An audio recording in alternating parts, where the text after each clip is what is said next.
Honourable members, the prayer. Lord, the God of righteousness and truth, grant to our Queen, to her government, and to members of the Legislative Assembly the guidance of your Spirit.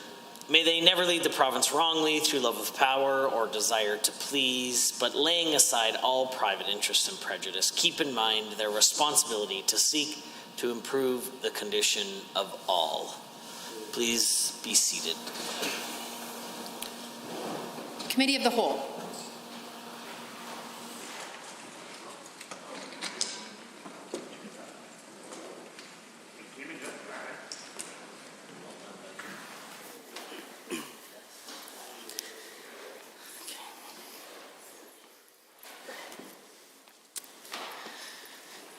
Good morning, honourable members. I would like to call the committee to order.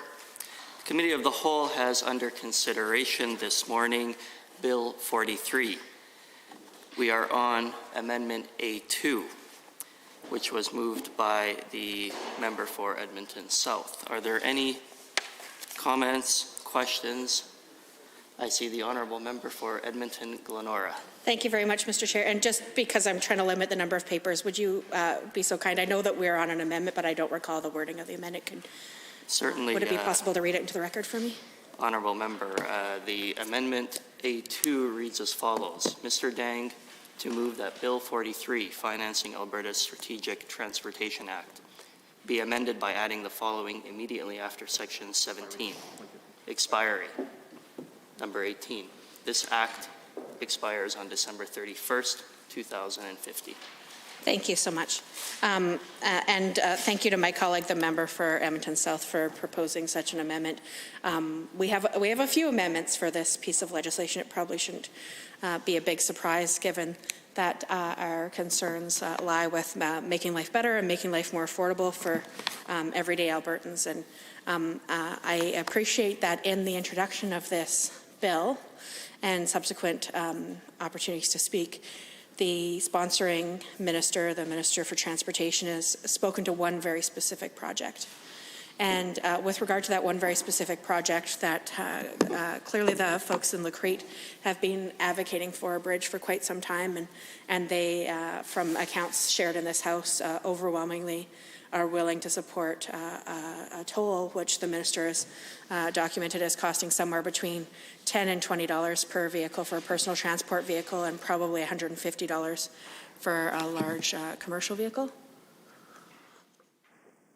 And let me be very clear that the $150 is probably less than a lot of large commercial vehicles will spend on an hour and a half or 2 hour detour, which is the case when the current ferry is out. $10 is probably less than many vehicles would spend on fuel as well on an hour and a half or 2 hour detour. Some vehicles might spend as much as 20, but certainly the vast majority would probably spend 10. So in terms of the monetary impact for folks, especially when I think about the heavy harvest vehicles full of grain predominantly towards the end of the summer, early fall, when they need to get to a transportation corridor, that this will make the commute far shorter than if there were no bridge and there were no ferry. And I also want to recognize that ferry has served the community for many, many years, but it's become more challenging with the dams that have happened in northeast BC. So I appreciate that the minister has come here defending this one piece of legislation by talking about one specific project. But the issue is that this legislation doesn't just impact one specific project in the northwest of Alberta. This legislation has the ability, and certainly the minister has spoken very freely in this place, that he thinks it has the likely impact to anytime there's a new project or a new expansion. For example, he was just asked yesterday, the minister was, about the project in Lethbridge, the widening of the bridge in Lethbridge, and the minister failed to commit that there will be no tolls added to that bridge when new lanes are added to it. This would have been something very simply to rule out if the intention was not to increase fees, fines, tolls on everyday Albertans. The everyday Albertans that we're fighting to make life more affordable for are the ones who could quite negatively be impacted by this legislation. And if the minister wanted to make this bill a solution for a problem in the Crete, there probably wouldn't be this opposition within the opposition with regard to this bill. But the minister chose not to do that, and we have many times brought forward legislation to solve specific problems for specific communities or specific sectors. But this bill is general legislation that impacts all new highways, and highways is much broader than the definition of highways, that's for sure. For what most ordinary folks would think of when they think of a highway, it includes many different forms of corridor and transportation, even squares or driveways. So this is a piece of legislation that has far more sweeping impacts than the bridge that's needed for the folks in the Crete. So when I think about the people in Lethbridge who have been waiting for their bridge expansion for a very, very long time, and the fact that now we have the finance minister refusing to speak specifically to that project or any other project other than the Crete. The government's been very keen to talk about the Crete in the context of this bill. But when I think about, Mr. Chair, even ridings in Calgary that are going to be potentially impacted, the Deerfoot is long overdue for an expansion and a widening, and I would say that when that must happen, if there is a toll tied to it because the government found this, created this opportunity for themselves through this Bill 43, which we're considering today, that would be indeed very damaging. Specifically speaking to this amendment, while I have deep concerns about the reaching impacts of this legislation, I appreciate that not all government members appear to at this point.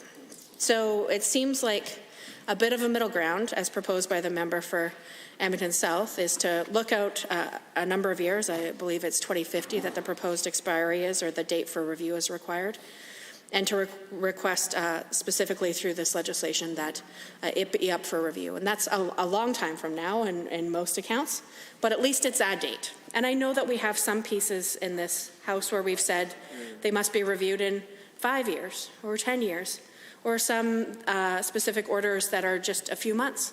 So it's not that this is being proposed for this, it's about the lifespan of that project, according to the transportation minister, who, when was asked about amortizing the project, talked about a 30-year sort of lifespan on the bridge and how it would be amortized through those user fees, through those tolls over that period of time.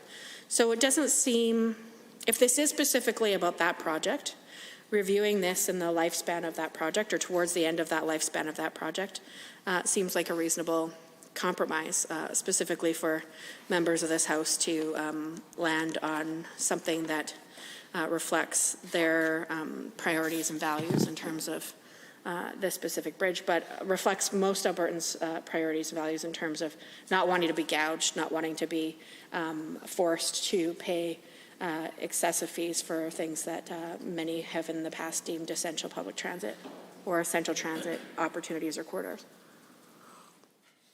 When I reflect on other remarks that have been given in this place, I recall a speech from a member, a passionate speech from a member about the Coquihalla, and we all know that the Coquihalla no longer has, Yes, it was, you honourable member, yeah. We all know that the Coquihalla no longer has a toll on it as the project has been amortized, and now it's available without having to reach into your pocket or your wallet to get additional funds to be able to finance that portion of transport.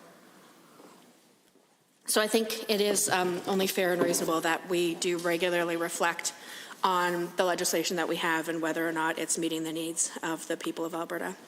I do want to flip back to concerns that I have around the toll component And the fact that the government has made this possible for any infrastructure project moving forward, essentially related to transportation, in that the government was very explicit during the election when this was asked, would there be tolls?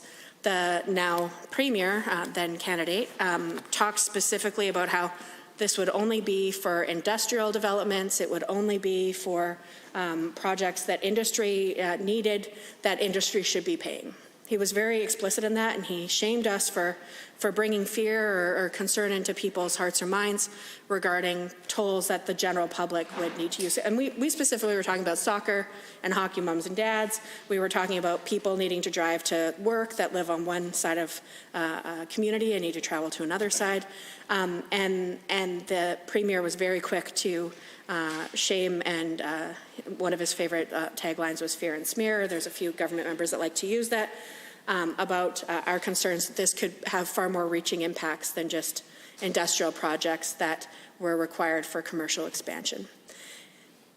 But here we are, not even 2 years after we were, accused of causing fear in the hearts of ordinary folks, and how dare we, and here we have a bill that absolutely will impact ordinary folks in terms of their finances, because the government has decided to make this bill about something far greater than simply one bridge that is requested and that the community is behind in northwestern Alberta. So I have to say that I continue to be disappointed. I don't, however, continue to be shocked, because evidence has demonstrated time and time again that this government, and specifically the leader of the government, will say one thing. When we ask questions to probe and talk about potential outcomes, he will accuse us of inciting fear and not being grounded in reality, and then a few months later, the reality is far too evident. Another very clear example was the removing of the indexing of AISH. This is something that should have probably been done in our first year in government. And when we're accused often of, well, why didn't you do this? Why didn't you do that? 4 years goes very quickly, as I'm sure many of my colleagues in this place know, whether you're on this side of the house or the other side of the house. Like the fact that we're virtually at the halfway point in a 4-year mandate. And let me tell you, the second half goes faster than the first. The second half seems to go far faster. And I think that's the same in most people's lived experience. I know that my nieces and nephews, to go from their 5th birthday to the 6th birthday, like that was an eternity. And fair enough, they had to wait 20% of their life to cycle around the sun again and be back at the point where they were celebrating a birthday. But the later you get in life, the smaller a fraction of your life a year is, and therefore the faster time seems to go. And it's the absolute same with the precious time we have in this House when it comes to bringing forward legislation and moving forward our mandate and our political goals. And let me again reiterate, this has nothing to do with the mandate that the UCP was elected on. In fact, the UCP very clearly during the election campaign said they weren't going to do this. So this is something that makes it harder next campaign to trust the words that are spoken during an election campaign, having the opportunity to reflect on the actions just a year and a half after that election campaign. It also, when I spoke briefly to the portion on AISH, that was another example of government saying, there's no way, we voted for that bill, we voted for indexing when we were in opposition, there's no way we'd reverse that. And yet, very quickly after being elected in the first budget cycle, that was exactly what happened. And before that happened, the now Premier, then candidate, was saying, how dare we incite fear in folks when they voted for that bill? Well, because reality and proven demonstrated choices time and time again show that what the government has said when they are campaigning for votes and what the government does when they are in a position to write legislation aren't congruent. They are, in this example, quite oppositional. And if the government wanted us to say, to take them at their word that this is about one specific project, that one specific community has been very vocal in advocating for and has agreed to the terms and conditions that the Minister of Transportation has outlined, then I beg that the government narrow its scope. One of the ways the government could do some goodwill on this is to pass this amendment and commit to reviewing this legislation at the time outlined by the member from Edmonton South. I think that that is at least a step in the right direction to demonstrate that this isn't simply a bill about grabbing cash from people's wallets who are hard-strapped. And when I think about other projects that were approved and that funding started to flow for when we were in government just a few years ago, and the potential that now those projects, when they open, could be taxed or have fees or levies tied to them, or tolls, it's very it's frustrating because those certainly weren't the conditions upon which we embarked in those agreements with community or with the federal government, for example. So when I think about in my own riding here in Edmonton-Glenora, on the north edge of the riding is the Yellowhead Highway. And that's a project that folks have some mixed opinions on, but that clearly there is a time on when that work needs to happen. And if it's in the best interests of people who live in the neighborhoods or people who live in the city, to have so many stoplights on that road has been something that's been questioned for many, many years. This is the Trans-Canada Highway, and we've got sections of it that are have stoplights still. So the proposal that is working its way through, that has been agreed to be jointly funded in partnership between the province, the federal government, and the municipality, the city of Edmonton, is something that when people were negotiating those terms, or when people were part of the discussion, including folks who live adjacent to the Yellowhead, who I represent, none of them imagined there would be a time where there would be a toll on those roads. And the government has yet to denounce that there will be. The government continues to evade the question because this is certainly about replacing infrastructure, but it's also about expanding it. So is the government going to tie one lane to a toll? Is the government going to tie one interchange to a toll? That if you can get there using another route, you just need to take an interchange that's like 10 kilometers out of your way, and that one already exists, so that one won't be tolled, but the new ones will be tolled. Well, that doesn't exactly pass the head nod test when it comes to considering whether or not that meets the obligation of truth that was set out when this bill was introduced. I also remember the comments from my colleague, the member for Edmonton Whitemud, who spoke about intent. So she used a lovely story about her children, and when she said to her children following Halloween, we're going to leave your 2 buckets of candy out. This is your bucket, this is your bucket. Don't take each other's candy. And the kids agreed they wouldn't take each other's candy. She said, if one of them would have gone into the bucket and taken only the suckers and said, well, I didn't take the candy, I just took suckers. I didn't take all the candy, I just was very specific about what I took, that wouldn't have met the intent with which the agreement was made around trusting them with access to their own candy. And that is essentially what the Minister of Transportation has said with regard to this specific bill. He said, we didn't say we wouldn't add tolls to some transportation. We said we wouldn't add it to transportation, but that doesn't mean we can't add tolls to some bridges or to some roads or to some lanes on needed expansions.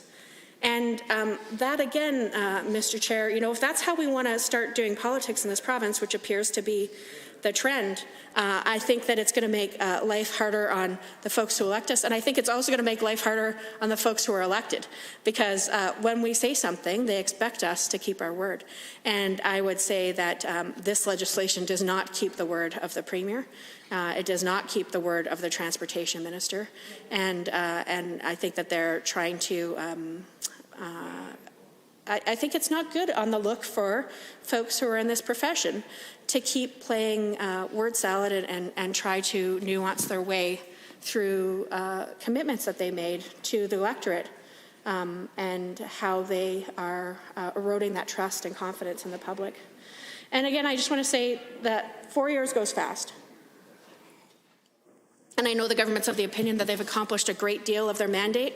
They haven't accomplished it all, and this definitely isn't part of the mandate. So why is this bill being given such precedence? And I would say it's because the government, while it says one thing, has a proven track record of going after pocketbook issues in the wrong sense, going after what folks have in their pockets and chipping away at the finances that they do have.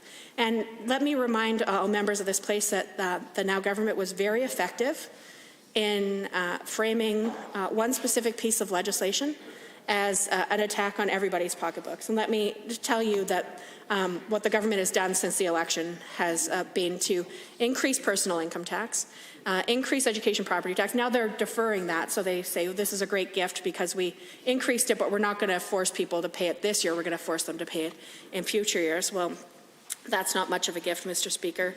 To bring in more user fees and tolls, specifically this bill is about toll roads, to increase insurance payments, to increase school fees. The number of direct negative impacts on everyday families and their finances is astounding, and it continues, Mr. Chair. So if the government wanted to restore some confidence in their mandate, in their word, they would be wise to move forward on this amendment as proposed by my colleague for Edmonton South. It's a reasonable time frame. Some might think it's quite long, but you know, it is a time frame that the government can say, you know, we listened, we're going to review this. It's in place for now, but it won't be in place forever. Because as our colleague for Fort McMurray, Lac-La-Biche pointed out, legislation has impacts, and the impacts of this, I think, will be far-reaching and far-lasting. She was talking about the impacts of her dad saying that the legislation was the reason why we couldn't have a highway like the Coquihalla in the province of Alberta. I would say that this legislation might be the reason why a lot of soccer moms and dads or hockey moms and dads or folks just trying to get to work won't be able to do so with the same level of confidence and the same money in their pockets that they once did. So these are a few of my overall reflections. Number one, I think the amendment helps create some accountability measure to the people of Alberta. Thank you. Honourable Member, we are on Amendment A2 to Bill 43. Are there any other members who wish to speak? I see the Honourable Member for Edmonton South. Thank you, Mr. Chair. It's a pleasure to rise and speak to the amendment on Bill 43, Financing Alberta's Strategic Transportation Act. And Mr. Chair, I think that it's very interesting what we've been hearing from the government members and of course the opposition members as well. I mean, I hope the majority of my colleagues here in the opposition at least will support me, and I'm hoping to gain some support from the government as well. But I think that when we first introduced this amendment last time we were here in committee, the minister spoke briefly about the rationale of why the minister doesn't believe this is a good amendment. And just to remind the House, perhaps, the minister spoke about how while he had used the Le Creek Bridge project as inspiration for this legislation, he doesn't believe that that's the be-all, end-all, and that's why he doesn't support this legislation. So, Mr. Chair, this causes a really peculiar issue for me, and perhaps it causes a contradiction of the government's statements. Because, Mr. Chair, the government and the minister have spoken at length in this place on this bill at this stage and at other stages around how this legislation was created because of the Le Creek Bridge, and it was only intended to be used on that.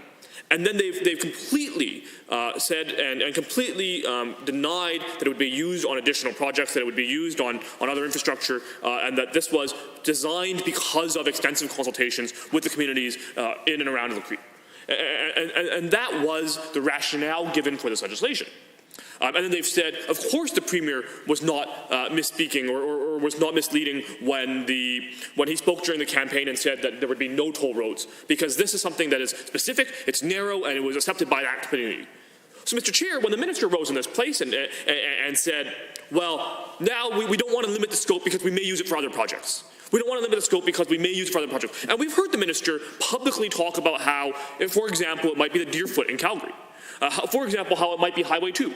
So, Mr. Chair, when we've heard the minister rise in this place and actually contradict that statement, and then in the media suggest that they would be using other projects, it creates a contradiction. It creates a hypocrisy.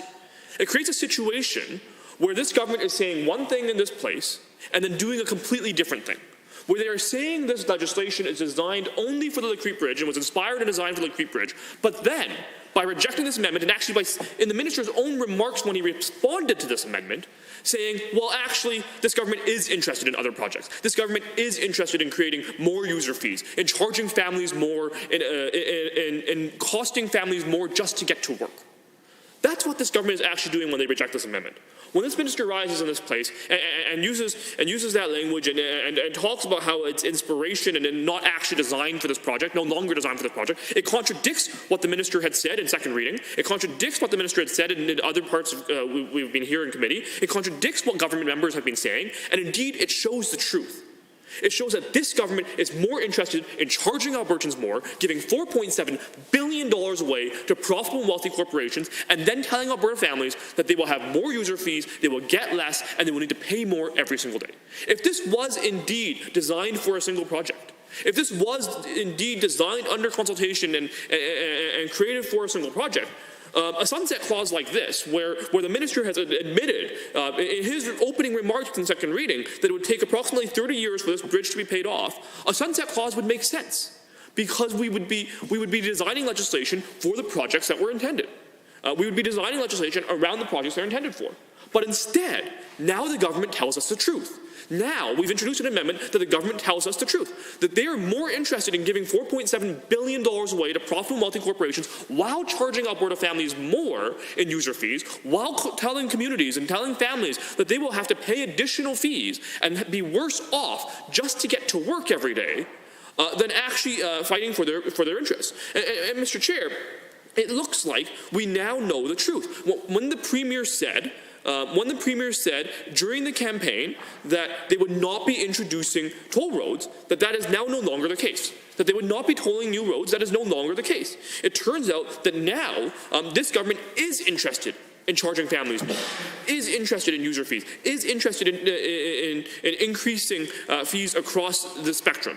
And Mr. Chair, it's particularly concerning because Albertans now know the intent. They now know the intent of this government's policy. They now know that this government really did create this legislation to introduce these significant user fees, to cost families more. And Mr. Chair, to be clear, before this pandemic began, 50,000 Albertans had already lost their jobs. Currently, over 260,000 Albertans are out of work. And this government is saying, we want them to pay more. We want them to pay more because while they're looking for a job, and even if they find a job, they will end up having to pay more just to get to that job. Just to get to that interview, they will have to pay more. That's the policy this government is introducing. They're giving profitable corporations $4.7 billion to lay off thousands of workers in this province. Over 2,000 people laid off in Calgary because of this government's policies. While companies took record profits away from Alberta, giving $4.7 billion away. And then, those same Calgarians who were laid off, those same Calgarians who no longer have work as a result of this government's policy, are now going to have to pay more just to use the Deerfoot. That's what this minister is suggesting. That's what this minister said in the media when he introduced this bill.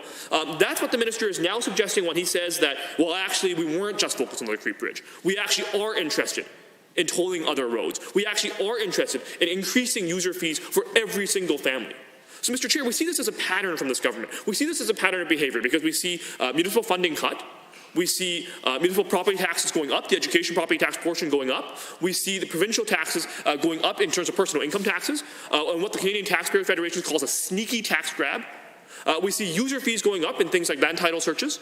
We see fees going up in every situation. In this case, we see now user fees for toll roads, to get to work, to make the income that would potentially pay those personal income taxes that have now sneakily gone up, to make the income that would pay for these fees after being laid off because of this government's policies, giving $4.7 billion away to wealthy and profitable corporations. This government has now made it exceptionally clear that their intent is to continue increasing user fees, is to continue charging families more, is to continue taking money out of the pockets of everyday Albertans.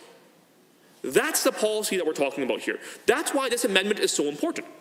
That's why it's so important to see the light and to shine sunshine on what this government is doing, on what this government's real intents are. Because, Mr. Chair, in second reading and in previous stages here in committee, Mr. Chair, we've heard extensively from the government members and ministers, and including the Ministry of Transportation, how, no, this project was designed for the Cree. This legislation was designed for the Cree.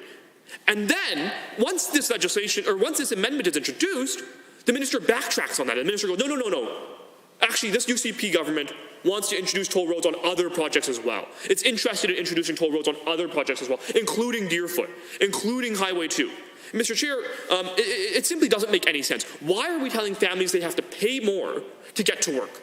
Why are we telling families that are already laid off because of this government's policies, that have already lost their jobs? Over 2,000 Calgarians lost their jobs directly because of this government giving $4.7 billion away to profitable wealthy corporations in Calgary, Mr. Chair, giving $4.7 billion away in corporate giveaways, and then over 2,000 Albertans lost their jobs in Calgary, over 50,000 Albertans lost their jobs before the pandemic began, over 260,000 Albertans are out of work right now. And those Albertans who are looking for jobs, who are driving to interviews, who are trying to put food on their table, who are trying to pay the bills at the end of the month, just to get to that job interview, they may have to pay more money. They're going to have a user fee put on. That's what this government's actually talking about. They're not standing up for everyday families. They're not fighting for Albertans. They're not trying to make life more affordable. Indeed, they are actually making life more expensive at every single step of the way. They're making life more expensive just to find a job. Just to try and put food on the table, Albertans will have to pay more. That is the reality of what this government's policies are creating. This government's policies are unsustainable.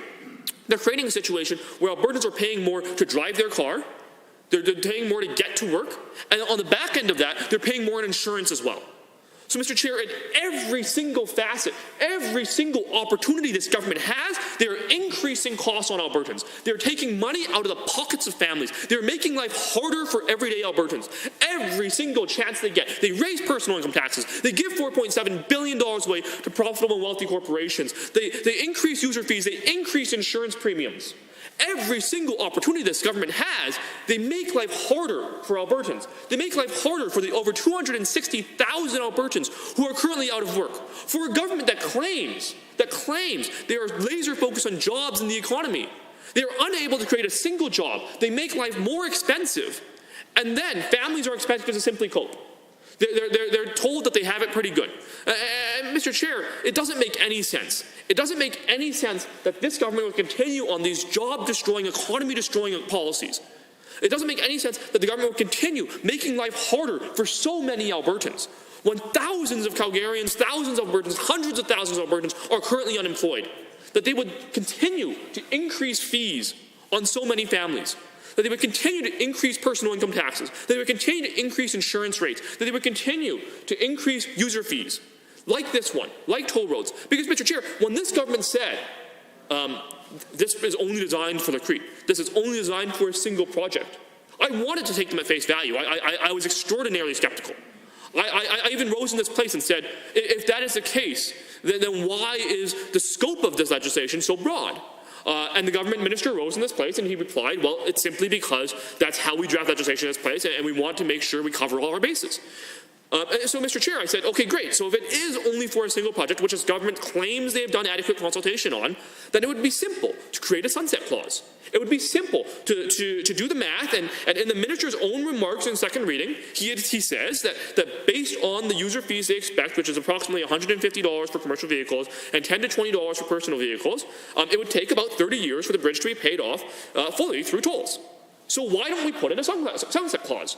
And once that amendment was introduced, once I introduced this amendment, the minister immediately rose in this place and said, whoa. Actually, the government might put tolls on other roads as well. The government might actually charge families that are in Calgary or in Edmonton or across this province. And Mr. Chair, it turns out then that the government's intent is now clear. That the government did not design this legislation for the Cree. The government did not design this legislation based on consultation around one project. That the Premier was mistaken when he said they would not introduce tolls during this campaign. That indeed, Albertans were not given the full truth. Instead, Mr. Chair, it's very clear now that Albertans are going to be expecting to pay more. The families in Lethbridge will have to pay more. The families in Calgary will have to pay more. The families in Edmonton will have to pay more. And Mr. Chair, when we were in government, when the NDP was in government, I announced, along with with our transformation minister, Brian Mason at the time, we announced that we'd be expanding the Southwest Anthony Henday, one of the most heavily trafficked sections in this entire province. It has hundreds of thousands of vehicles on it, Mr. Chair. And it's the most heavily trafficked portion of the entire Anthony Henday Drive. And Mr. Chair, we did not put a toll on the expansion because we knew that the families that are on those roads, the families that are driving it every single day, are driving it to get to work. They're going to try and put money, earn money to pay their bills, to put food on the table. That is the reason that we have this infrastructure in Alberta. That's the reason that hundreds of thousands of Edmontonians are now going to expect a new portion of this road to be expanded in the months to come, Mr. Chair, in the years to come. So, Mr. Chair, when this minister then rises in this place and says, well, Highway 2, Deerfoot, it becomes very clear that the intent was always to charge Calgarians more. The intent was always to charge Albertans more. That this government and this premier's intent was always to increase user fees, was always to do things like sneakily increase the personal income tax, was always to do things like increase insurance rates for families, was always to do things like make life harder for Alberta families. Because that's the reality of these policies. And Mr. Chair, it's not a hypothetical, right? It's not a hypothetical. This minister has publicly stated that if Deerfoot was ever to receive expansion, that Deerfoot in Calgary was ever to receive expansion, he said on the radio in Calgary that if it was ever to happen, there would be tolls on it. Right? It's not a hypothetical. This is actual government policy. This is what the minister has actually said in the public. Right? So Mr. Chair, there are millions of Albertans who live in Edmonton, Calgary, rural Alberta, Lethbridge, who live across this province, who now know that this government's intent was not only to give $4.7 billion away to profitable corporations while 50,000 Albertans lost their jobs before the pandemic began, currently over 260,000 Albertans, was not only to increase their car insurance rates, was not only to increase the cost on their family by allowing massive tuition increases, was not only to increase the cost on their families by raising personal income taxes in a sneaky tax grab, was not only to increase costs on families in user fees such as land title searches, was not only to increase costs on families, but now it's to increase costs to even try and drive to a job interview. It's to increase costs to actually even drive to work. So, Mr. Chair, the policy of this government is clear.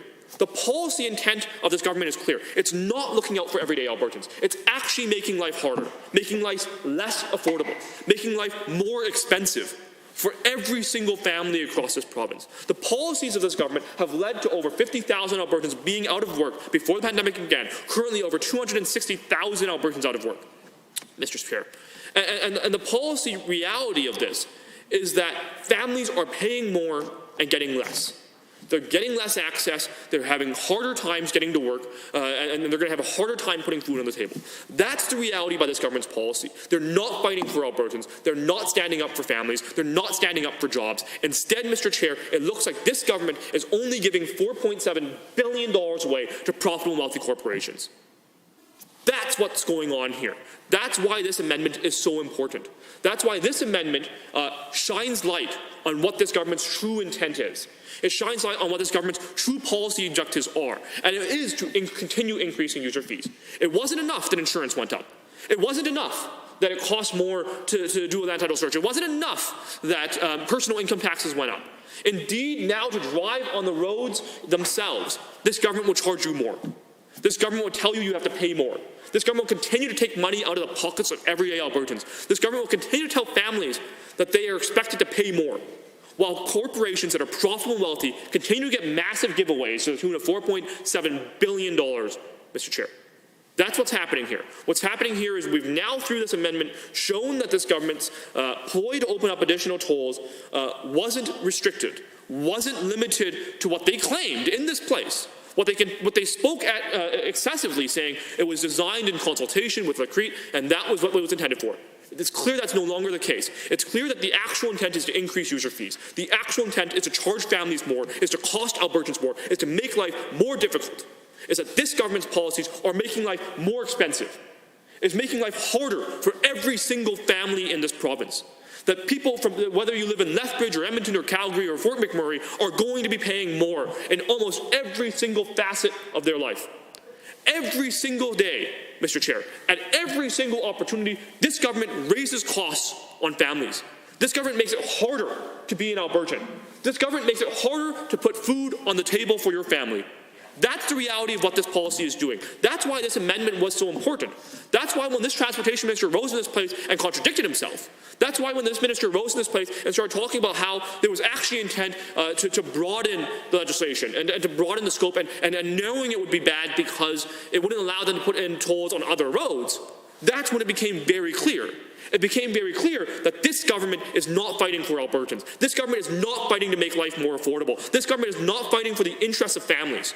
Instead, this government is fighting for the interests of $4.7 billion in corporate giveaways.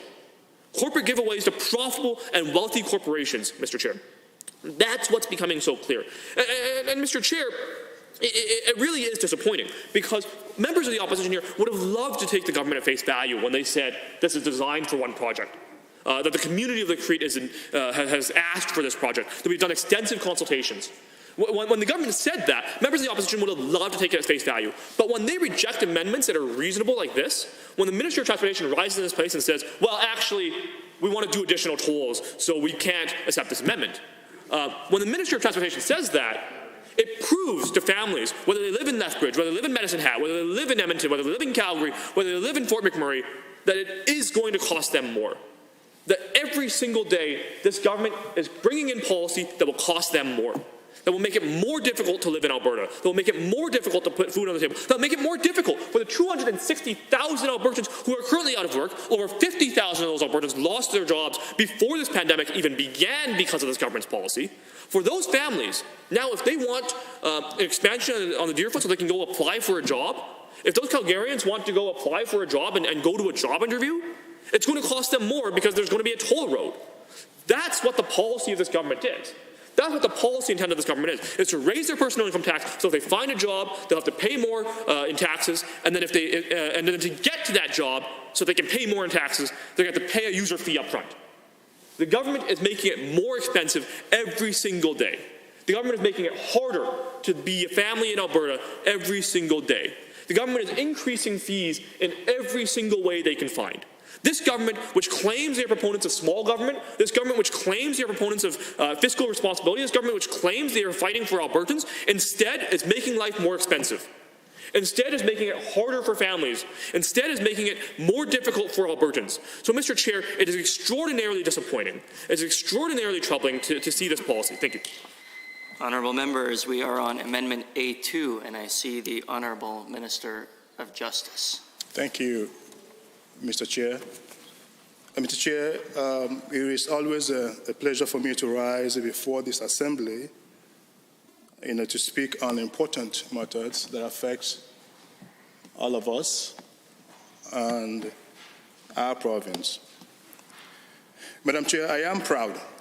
I want to be on the record that I am proud of Bill 43 that my colleague, the Minister of Transportation, introduced before the floor of this Assembly, the Financing Alberta Strategic Transportation Act.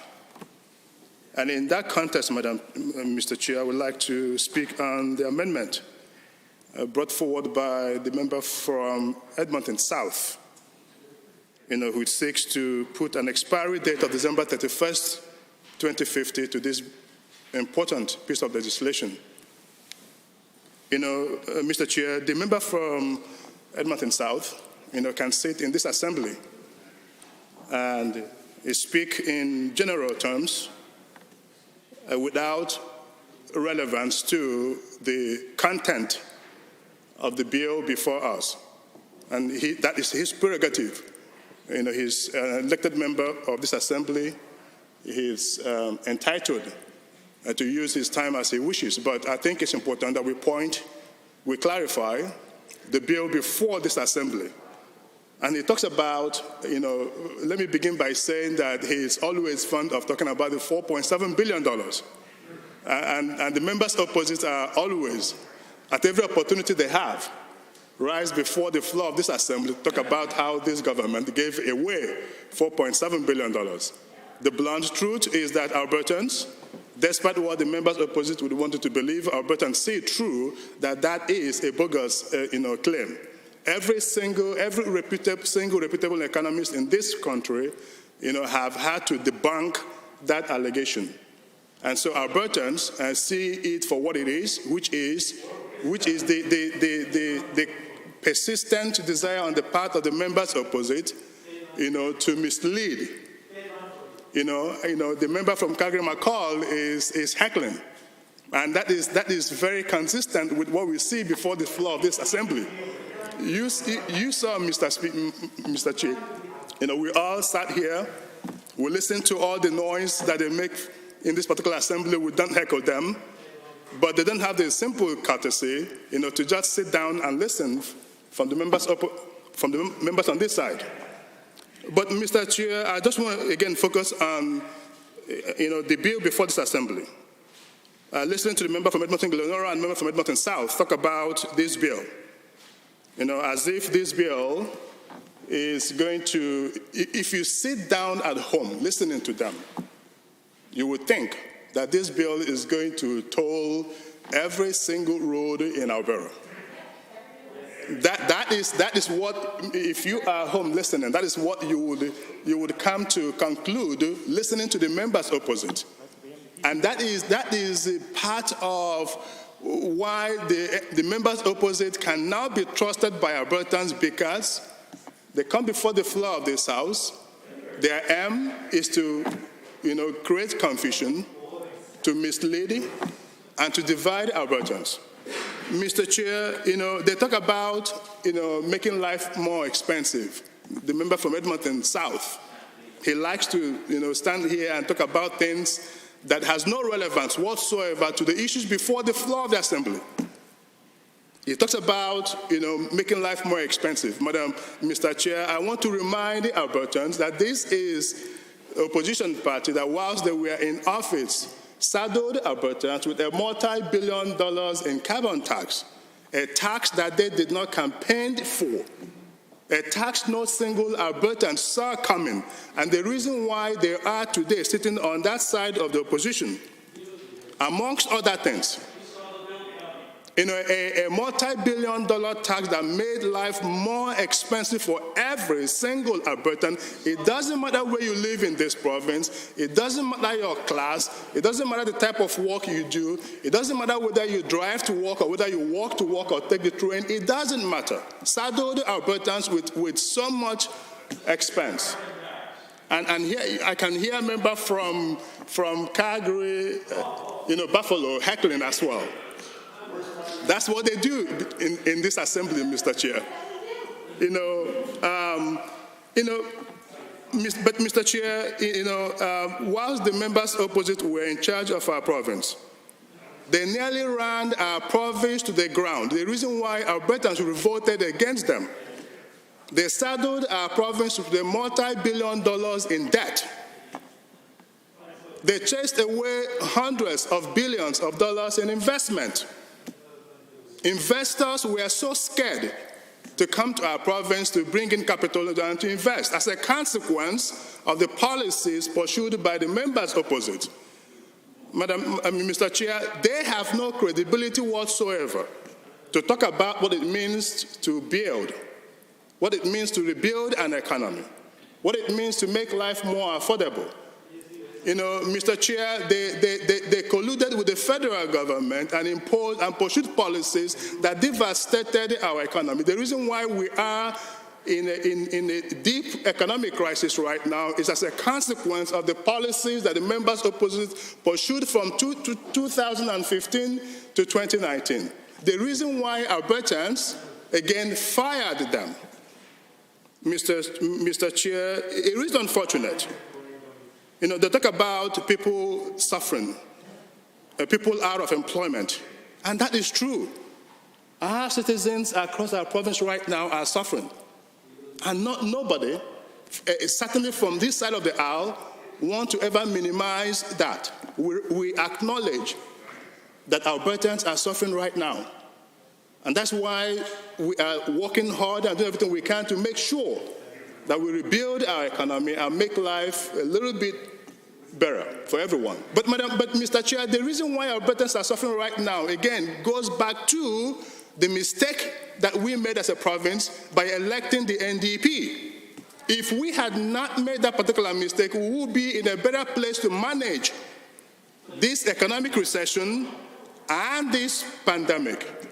Mr. Chair, other provinces are doing a little bit better because of the stewardship by their government between 2015 and 2019. Instead, what we got was a reckless NDP government that ran our province to the ground and made it impossible for us to prepare for tomorrow. Albertans understand that we have to go back and rebuild and cushion ourselves from the disastrous consequences of that NDP government so that we would not have to deal with a depressed economy, chase out investors, and so that if we are dealt with something of this magnitude in future, that we are in a stronger position to deal with it. Mr. Chair, between 2015 and 2019, there were almost 180,000 Albertans who were out of work consistently while the members opposite were in charge of this amazing province. Consistently for 4 years. Consistently for 4 years, they ran debt deficit every single year in the multi-billion dollars. Consistently. Those are facts. Mr. Chair, I can still hear the member from Calgary-Macau still heckling. Mr. Chair, it is unfortunate. Point of order has been called. 23 HINJ, and member has persisted in repetition.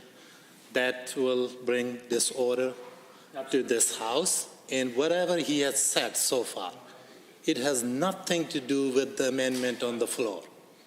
I didn't hear the word amendment once in his last 10 minutes. He's on a rant that Alberta made a mistake in 2015 of electing NDP government. He's on something that they don't trust. Look at the polling. You're ranking second in the entire country. Nobody trusts you. And please, speak to the amendment, so that's clearly not what this amendment is about. I'll do it. Thank you. Please. Thank you, Mr. Thank you, Mr. Chair. Obviously, this is not a point of order. There's nothing in 23, IJNH that speaks to the comments that I have been making with respect to responding to the amendment and the commentary by the member from Edmonton-Glenora and the member from Edmonton South. Again, here you are, trying to impede, the debate on this amendment. The member from Edmonton, South stood up in this particular assembly without referencing the bill before. I talked about $4.7 billion, talked about how we made life more expensive and all of those things, Mr. Chair. This is not a point of order. Thank you, honorable members, for your submissions. I have provided, I think, very considerable latitude to all members in this House, as I typically do, and to all previous speakers as well. I wanted to point out that 23 H, I, and J are not points of order that reference anything to do with repetition. That would be 23C. Having said that, the Minister of Justice was engaged in a debate on policy, and I am certain that he will tie that into the amendment shortly. Please proceed. Thank you. Thank you, Mr. Chair. Mr. Chair, so, and again, talking about what we must do to make life a little bit easier for Albertans, I would submit that the members opposite have no clue, what that is all about. And I want to come back to the bill before this assembly, Mr. Chair. That bill, listening to a member from Edmonton Glenora, a member from Edmonton South, as I said before, you would think that this bill is meant to tow every single road in our province. Again, that is not true. Section 2 of that particular bill talks about designating a toll highway. You know, and Mr. Chair, for the purpose of this assembly, Section 2, part of it reads, the Lieutenant Governor in subsection 2, the Lieutenant Governor in Council shall now designate proposed new highway infrastructure, or a portion thereof, or proposed expanded highway infrastructure, or a portion thereof as a toll highway unless a non-toll alternative route exists, unless, in the opinion of the Lieutenant Governor in Council, the stakeholder engagement supports proceeding without a non-toll alternative route. Subsection 3, Mr. Chair, speaks to the Lieutenant Governor in Council may not designate a proposed new highway infrastructure, or a portion thereof, or proposed expanded highway infrastructure, a portion thereof as a toll highway unless stakeholder engagement has occurred in accordance with subsection 4. So, Mr. Chair, you know, again, no one on this side of the aisle said that Bill 43 is all about is only limited to Lacrete. Again, the member from Edmonton South can stand in this assembly and shout for all he cares, but that is not true. That is not true. What we said on this side of the aisle is that Lacrete inspired this bill. And in this time, when all government across the globe are struggling with the consequences of the recession, the economic consequences of the pandemic, and the fact that it is true, every government accepts, economists accept that the government must broaden the tools within their disposal to build public infrastructure, especially if infrastructure that would help our critical industries. If industry is asking for it, if a particular infrastructure would not otherwise be built in a particular area of our province unless the community asked for it, that government must have the tools to be able to make that happen for them. That is exactly what Bill 43 is all about. But inspired by the circumstances in Lacrete. So a member from Edmonton South and Edmonton Glenora can sit in this assembly and attempt to mislead Albertans. The fact is that ultimately, I hear a point of order has been called. I see the honourable member for Calgary-McCall.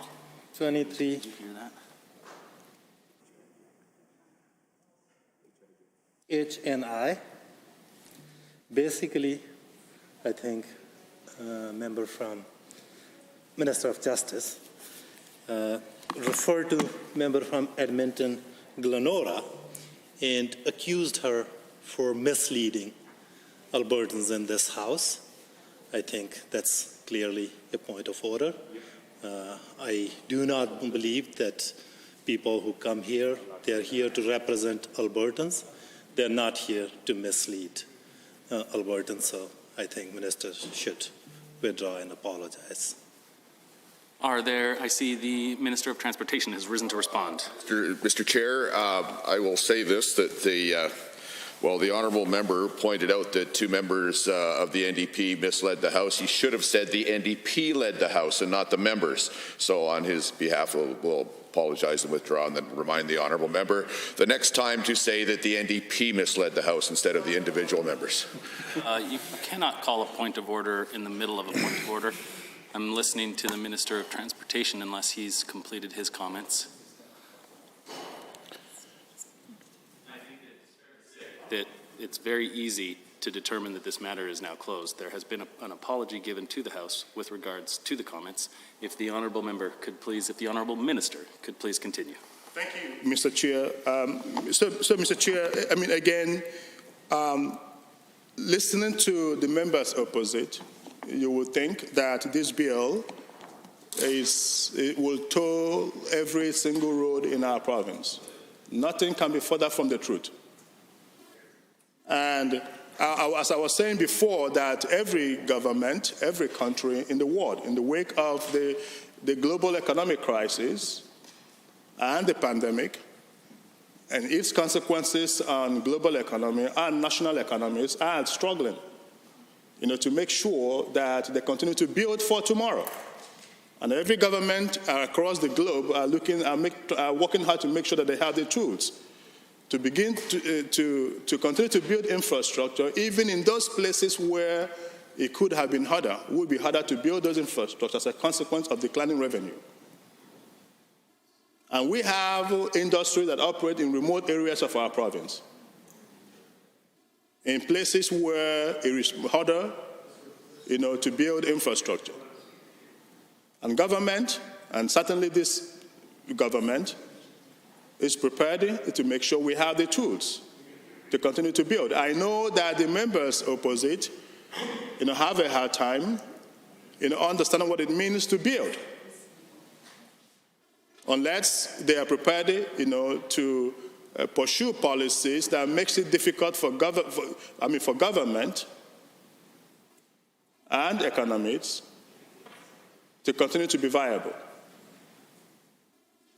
But, Mr. Chair, it is important, again, that we focus on the bill before this assembly, and that we do not mislead our province and the people of Alberta when it comes to specific pieces of legislation before this assembly. Section 2 of that particular bill is clear. Subject to subsections 2 and 3, Lieutenant Governor and Council may by order designate proposed new highway infrastructure or a portion thereof, or B, propose expanded highway infrastructure or a portion thereof. There is nothing in this bill that suggests that this government has any intention whatsoever to toll every road in Alberta, as the members from Edmonton Glenora and as the member from Edmonton South would want us to believe. So, Mr. Chair, again, the records of the members of opposition while they were in office speaks for itself. We Albertans would not go back to an era in which we devastated our economy, where we ran debt and deficits as if money grows from the trees, where we chased away investors. Investors, were so scared to look at our province as a destination to invest, a province that used to be a magnet for innovation and investment, a magnet for investors around the world. And we saw the type of policies that made it impossible for investors to come here to invest. And we saw the devastation that was done to the largest sector of Canada's economy, the oil and gas sector, by the previous government.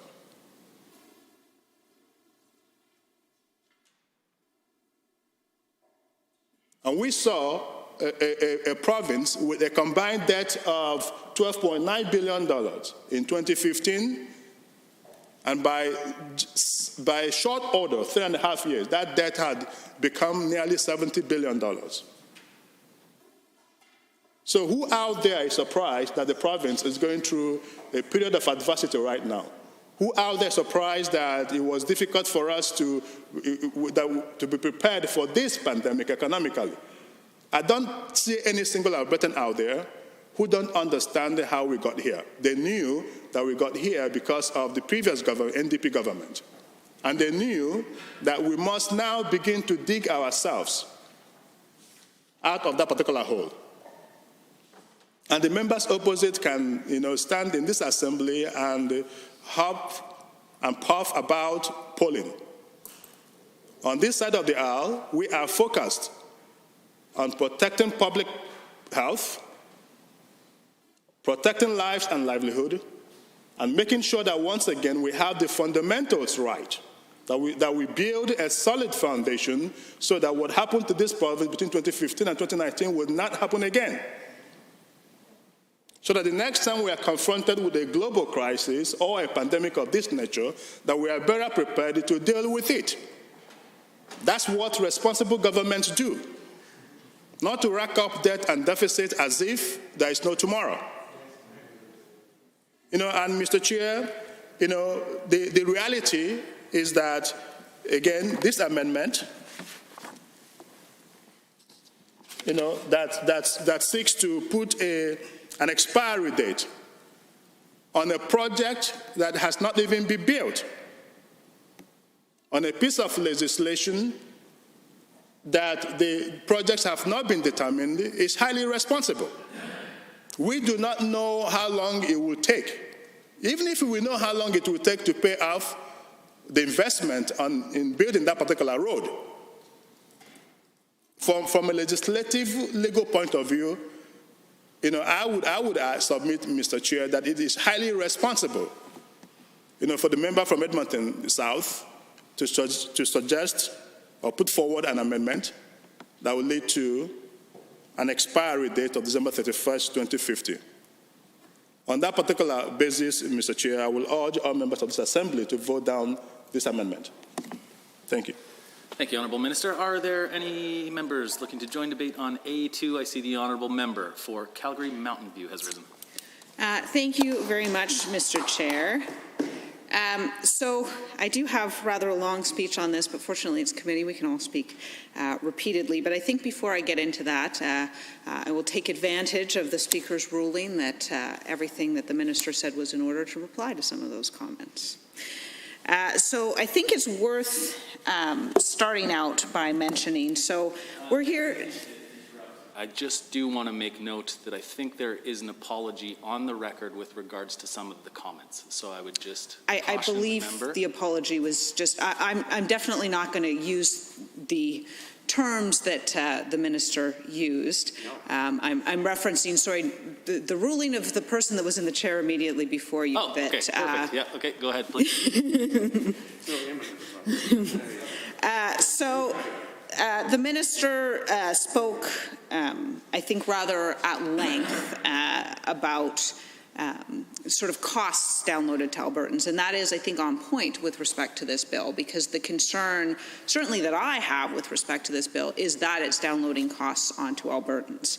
And so the bill does permit multiple roads to be tolled, and I think perhaps there's been an informational disconnect between the Minister and other members of his caucus, because in fact I have been in this House on multiple occasions and heard people rise and say that this bill is only about the bridge in Lacrete and that it's not about anything else and that it will never be used for any other purposes. So the Minister has now said that in fact it will be used for multiple other purposes, which is kind of a different argument. I'm not sure which it is, but the point of this amendment was the on-the-record stated comments by many members on the government side of the House that this bill would be used for no other projects other than that bridge in Lacrete. And so if that is the case, then the government ought to accept the amendment. That not being the case, I think there is a bigger concern with this bill, and that is a concern about the impact that it has on the finances of the people of this province. So I think we all agree that the people of this province are under significant strain. I rather pride myself on not going as far as the government and suggesting that extraneous factors that have an impact on the economy are somehow the result of the actions of this government. So the price of oil fell internationally. It fell as low, it fell, Yeah. I mean, it fell significantly in 2015. It fell again significantly in 2019. Those are factors that are extraneous to this House. Despite the minister's rather extensive comments that the drop in the international price of oil was the fault of the NDP in 2015, I will not turn that argument around and suggest that the current economic crisis is the fault of the government alone, because I think that that is disingenuous, to say the least. So I do believe that, however, the situation is one in which Albertans are in a significantly difficult time.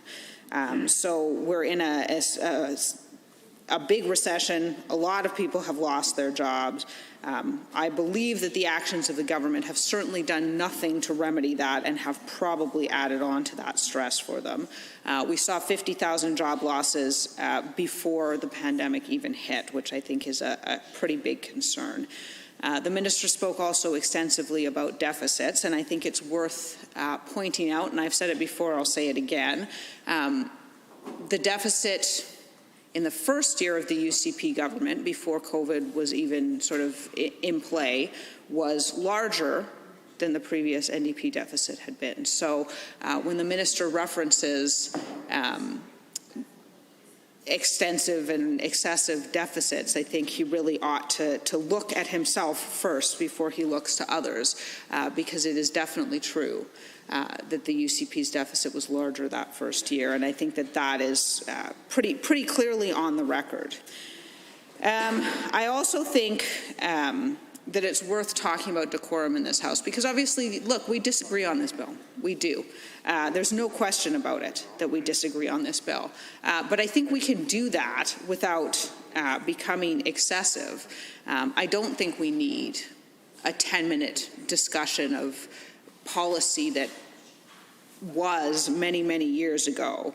I don't think that that's necessary, and I don't think that it's super helpful. So that is, I think, all I will say about that. I think as well, in terms of, the minister said, oh, well, the NDP government never did anything to protect Albertans, but that's not true. We brought in actually extensive consumer protection legislation, and I think consumer protection legislation is important. One of the things that dealt with was ticket scalping, but there were many, many areas that were impacted. One of the other things I was incredibly proud of was the steps we took to regulate AMVIC. There were huge scandals in this province. I don't know if other folks remember this. This is obviously going back to the old PC government, so prior to 2015. But essentially it was the people that stood to profit from bad behavior who were in charge of regulating the behavior. I think we can all see what the problem with that was, and there were multiple lawsuits filed by Albertans, there were multiple complaints filed by Albertans, and the Motor Vehicles Association, who was at that time in charge of dealing with those complaints, tended to do very, very little. And so we came in and we changed that, and that was a big deal. That was a big deal for a lot of people because a car is a very large purchase. For some people, it may not seem that way, but for most Albertans, that's a significant investment. And so ensuring protection there, I think, is very, very important. I'd also like to point out that in terms of costs on Albertans, and I don't deny the progression of income inequality was affecting Albertans. It had been affecting Albertans for a long time. It was the reason I got into politics in the first place in 2015, was this tendency to privilege those who already had a lot of money over those who were sort of working to find themselves in that position. And I thought that was incredibly problematic. So that had been going on for years. It certainly can't be rested at the feet of this government. But I feel that this current UCP government has done very little to address it. So some of the things that we've seen are increases in personal taxes, and before the members opposite sort of jump up and light their hair on fire, our own premier, our current UCP premier, is extensively on the record saying that bracket creep is in fact an increase in personal income taxes, and that's exactly what's happening now. The brackets have been decoupled from inflation. Our current premier, the Canadian Taxpayers Federation, a lot of folks have been on the record saying this, so I don't think I'm out there on a limb when I say that this government has increased personal taxes. This government has also increased property taxes, which is a surprising thing to hear since they don't technically have jurisdiction over it.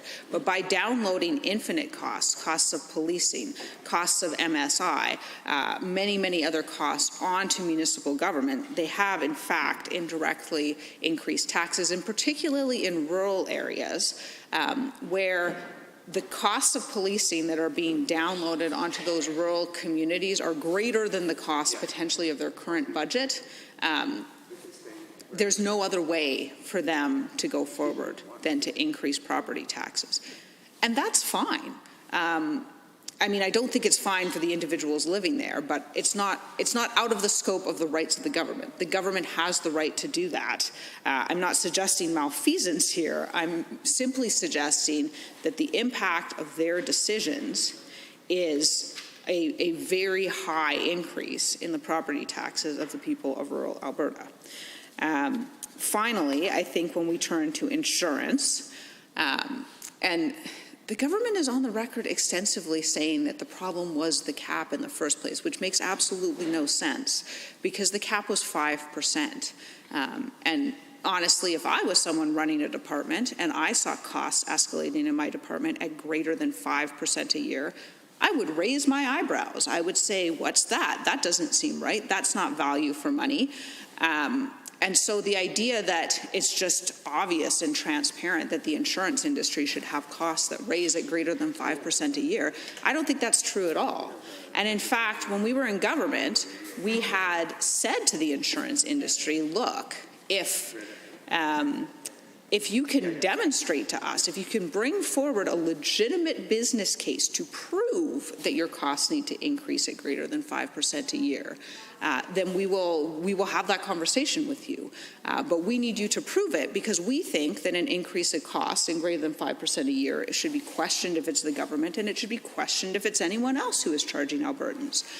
And that information never came forward because the UCP came into power and they told the insurance industry that they did not need to provide it. So that is a big concern because we have now seen people's insurance bills going up an average of 24%. 24%. For your average Albertan, that is a really big cost. So those are my comments with respect to the speaker immediately previous. I think it's worth going on to talk about the toll roads themselves because the burden of these costs rests primarily on working Albertans, on middle-class Albertans, on people who potentially can't afford it. And the minister has indicated that this bill is intended to apply to multiple projects throughout the province. And so I think that's a big concern. Many people who live in Calgary are aware that the Deerfoot could probably use some upgrading in some places. And so the idea that part of that may be tolled, I think, is a concern for a lot of people. Now, there is a question, certainly, when we talk about tolling infrastructure like this, there is a question of government investment in roads versus government investment in public transit. And the investment in road, like the per capita usage investment on people who are using roads versus people who are using bicycles or transit is much, much, much higher for users of the road. The government sort of subsidizes, subsidize I don't think is the right word. They always say that when we talk about transit, that they're subsidizing, but I don't think it's quite, because it's a public service, right? But certainly the dollars that the government invests in users of the road, in drivers, are like significantly higher, orders of magnitude higher compared to the investment it makes in people who are using bicycles or transit. So certainly I think that needs to be rebalanced. That was one of the reasons we were so proud to commit to funding the Green Line. This government has, of course, pushed that funding back into out years significantly. But I do think that problem exists, that there need to be significant significant investments in public transit to attempt to rebalance that sort of out of balance dynamic. I absolutely agree that is the case. But I think that when we're looking at rebalancing a system, suggesting that we ought to rest the burden of that rebalancing on people who are barely making it by, on people who struggle every month to meet the obligations of both their rent and their food bill, I just don't think that that can be right. And so I admit that this isn't the easiest question in the world.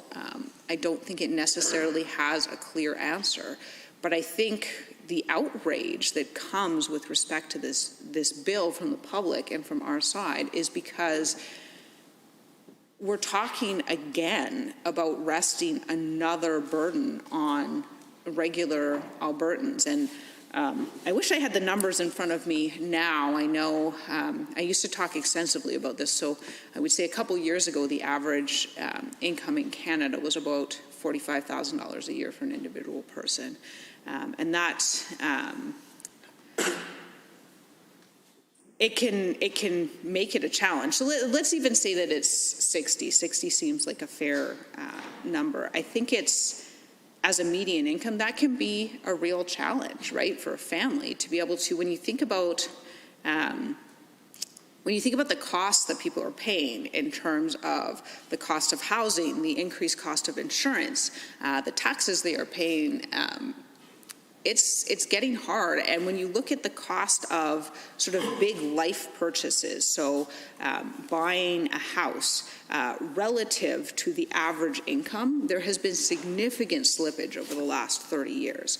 So the cost of the basics for someone who is, say, in their early 20s now, who's just sort of coming of age now, the cost of the basics relative to the average salary versus what it was, say, 40 years ago, it is much, much harder for the middle class to live now. And that is something that we should recognize. We should be aware of the fact that that is happening. And I mean, I believe that it rests firmly at the feet of this winner-take-all rhetoric, that if we just give more money to those who are rich, that it will trickle down and somehow turn the economy. All evidence to the contrary.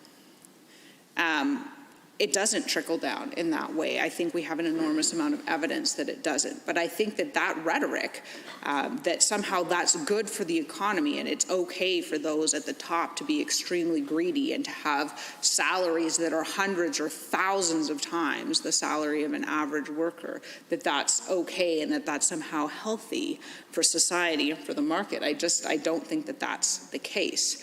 I am definitely a believer in capitalism. I believe the market is the best way to distribute goods. But every system, there's no such thing as a system existing in the void. The system that existed in the void is, as has often been quoted, nasty, life that is nasty, brutish, and short, right? There is no system that exists in the void. The government always sets up the system. The government always creates the rules. So the idea that somehow the privileging of working people who work for a living, who struggle to get by, who invest their work and their labor in our society is government interference, but investment in those who were born with massive amounts of wealth, with the ability to invest, is somehow just letting the system take its own course is, I think, completely absurd. So fundamentally, my concerns about this bill come from the fact that it is once again this government laying at the feet of a middle class and a working class who are increasingly struggling to afford the basics, the cost of their plans. And that, I can never get on board with that. I will never think it is right, because fundamentally the thing which drove me here in the first place was that I believe that economic influence is real.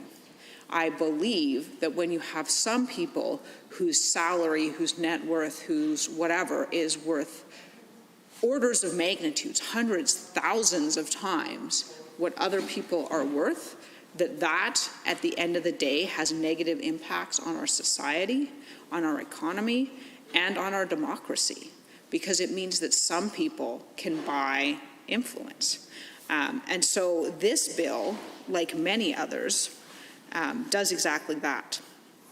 So the idea behind this amendment was because multiple members of the government had stated initially that the purpose of this wasn't to put tolls on roads. It wasn't to put tolls on all sorts of roads. It wasn't to toll new lanes. It wasn't to toll new roads. The purpose of this bill was just this one bridge. Now, apparently, that isn't the case. But the purpose of the amendment was to hold the government to account for that, to say, if it really just is about this particular bridge, then let's put a time limit on, because the bridge will probably be paid for in 30 years.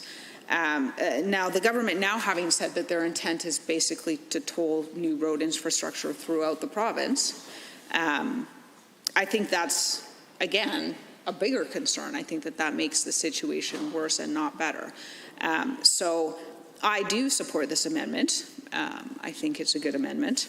And I think, well, that at the end of the day, if the government is looking to increase its revenue streams, it ought to look to, rather than looking to those who are barely making it by, maybe it should look first to the corporations to whom it handed over billions of dollars, who have now not invested that money in creating jobs, because we haven't seen any of those jobs in Alberta. And I would really question anyone who tells you that money has created jobs in Alberta, because we've seen consistent falls in jobs even before the pandemic under this government. 50,000 jobs were lost.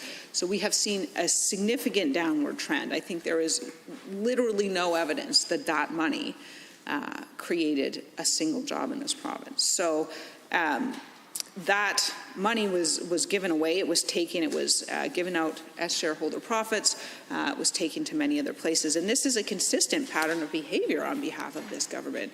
The federal government has $300 million sitting, waiting to go to frontline workers in Alberta.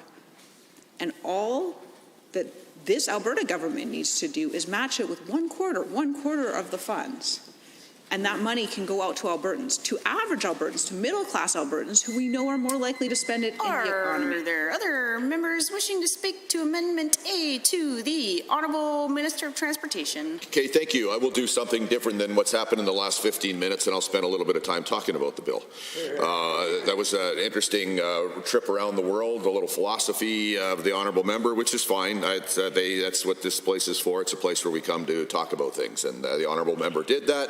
Just didn't spend a lot of time talking about the bill. This amendment is, and I pointed this out yesterday, but the folks on the other side choose not to hear what they don't want to hear. The Honourable Member that made the amendment actually spiked his own amendment in the last sentence that he made moving it. He pointed out that under the government's estimates, and our estimates, we acknowledge that it'll take 30 or 40 years, and I think the Honourable Member actually read out of Hansard when I think he was quoting me, and I'm not arguing that it could take 30 or 40 years, and then he wants the payments to stop after 30 years. So clearly, with just with the one project at La Crete on the Tompkins Landing, his own amendment can't possibly be supported.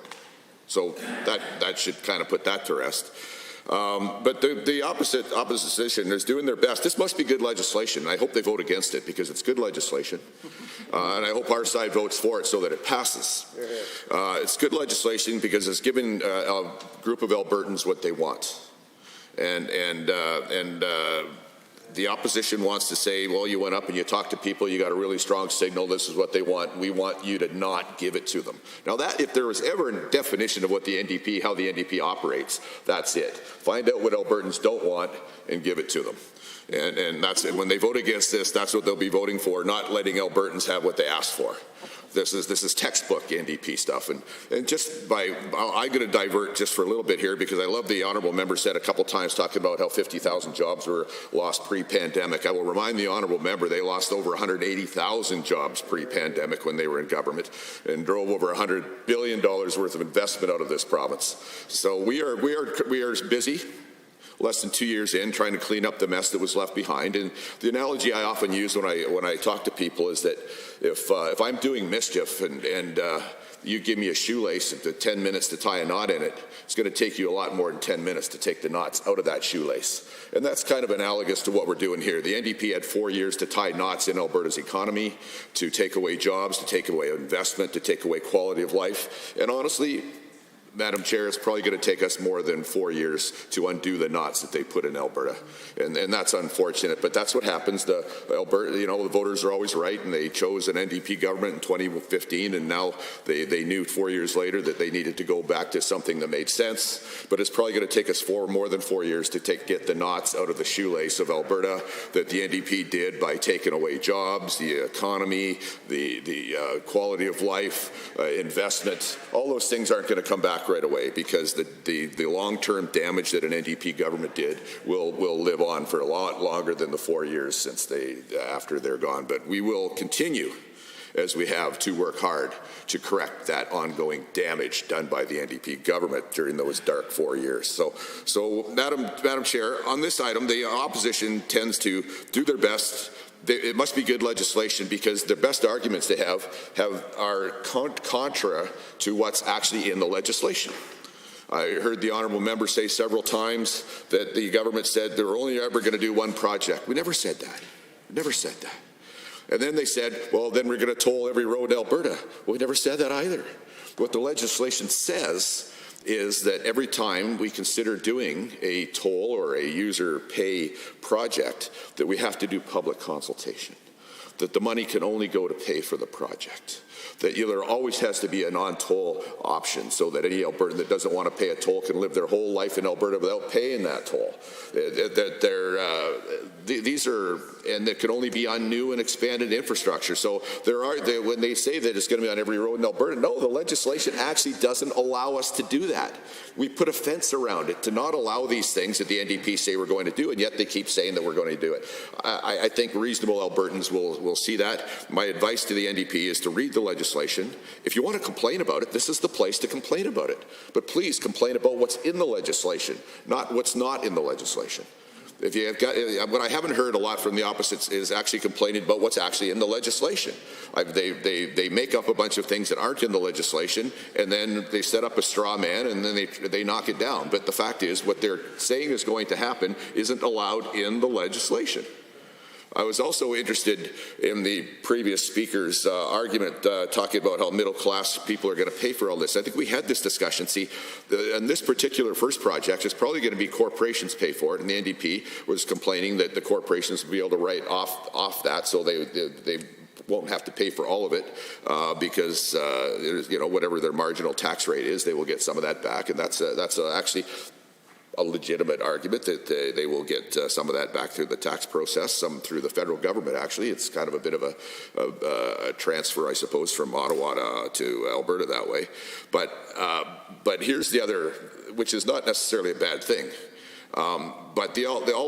So other projects may be paid for in the future if there are any, and then we say that that's a possibility, that it's enabling legislation. But it's enabling legislation with a fence around it. Again, that there always has to be a non-toll alternative, that it can't be on existing infrastructure, so every road in Alberta can't be tolled. That's right in the legislation. I know the folks over there like to make up something different than that. It's just not true what they're saying. So I guess when they have to make up complaints that aren't in the legislation to explain why the legislation's bad, must be pretty good legislation, is what I think. And that's what they continue to do. And interesting, also the argument that the previous speaker made about middle-class people. And you know what? On this side, we care about all people, whether they're rich, they're poor, whether they're corporations, whether they're individual workers, whether they're unemployed. We care about all of them. And this legislation is about providing infrastructure in addition to what the taxpayers would fund, about providing an opportunity that the folks from Lacrete would not have had otherwise, and they've asked for. But now we know, because they've said it on the other side, the NDP would not listen to Albertans. They wouldn't even listen to, the NDP thinks they know better than Albertans about how Albertans want to spend their money. Because this is a case where Albertans have said to us, we want to spend our money on this bridge, but the NDP says, oh no, we know better than you. You don't know how to spend your own money. We're the NDP, we know better. But no, actually, I think Albertans know better. And Albertans know better than us, too. The people that have worked and have money in their own bank account know better than their government, no matter what stripe that government is, how to spend that money. And whether we may think the way they spend their money is right or wrong, if we say that, we're wrong and they're right. Albertans are right. They get to decide how they spend their money. And people to stand in this place so arrogant to tell Albertans that they know better than Albertans themselves how to spend their money, well, that's a reflection of what the NDP has said in this House on this bill. It's despicable, and it's shameful, and which is why I'm glad we're going to support it, and I'm happy if they don't, because it will really help us make our case about who listens to Albertans and who doesn't in this place, who understands that Albertans are the boss. We are merely their servants. Yes, we're leading this province, but it's got to be servant leadership. And part of servant leadership is doing what Albertans want and giving them control over how they spend their money. That's how we feel on this side of the House. And the other side, the NDP knows better that you maybe want to spend your money, folks, in Lacrete on a bridge, but the NDP says, no, you're not allowed to do that because we know better how you spend your own money. Wow, that's incredible. That is incredible. So, and that's what they said. And in fact, they're talking about user fees are hard on the middle class. Well, you know what? Here's the thing about user fees. You don't have to pay them. But the members across talked about transit. Well, I would ask the folks across that when you get on the LRT in Calgary or Edmonton, you got to pay $3. That's a user fee. And they're okay with that. But they don't see the incredible inconsistency between that taxpayer-funded piece of infrastructure paying a user fee called a $3 ticket to get on the LRT, and they don't see any inconsistency with them saying, well, you should never have the same method. And they talk about, and they say, well, roads are subsidized and transit isn't. Well, okay, I think they're both subsidized if the taxpayers are paying for them. They're subsidized by the people that live in Alberta. But the fact is, the folks over there are perfectly comfortable with a user fee when they get on the LRT, and yet this is driving them crazy because they want to tell Albertans how to spend their own money. Madam Chair, I'm embarrassed for them because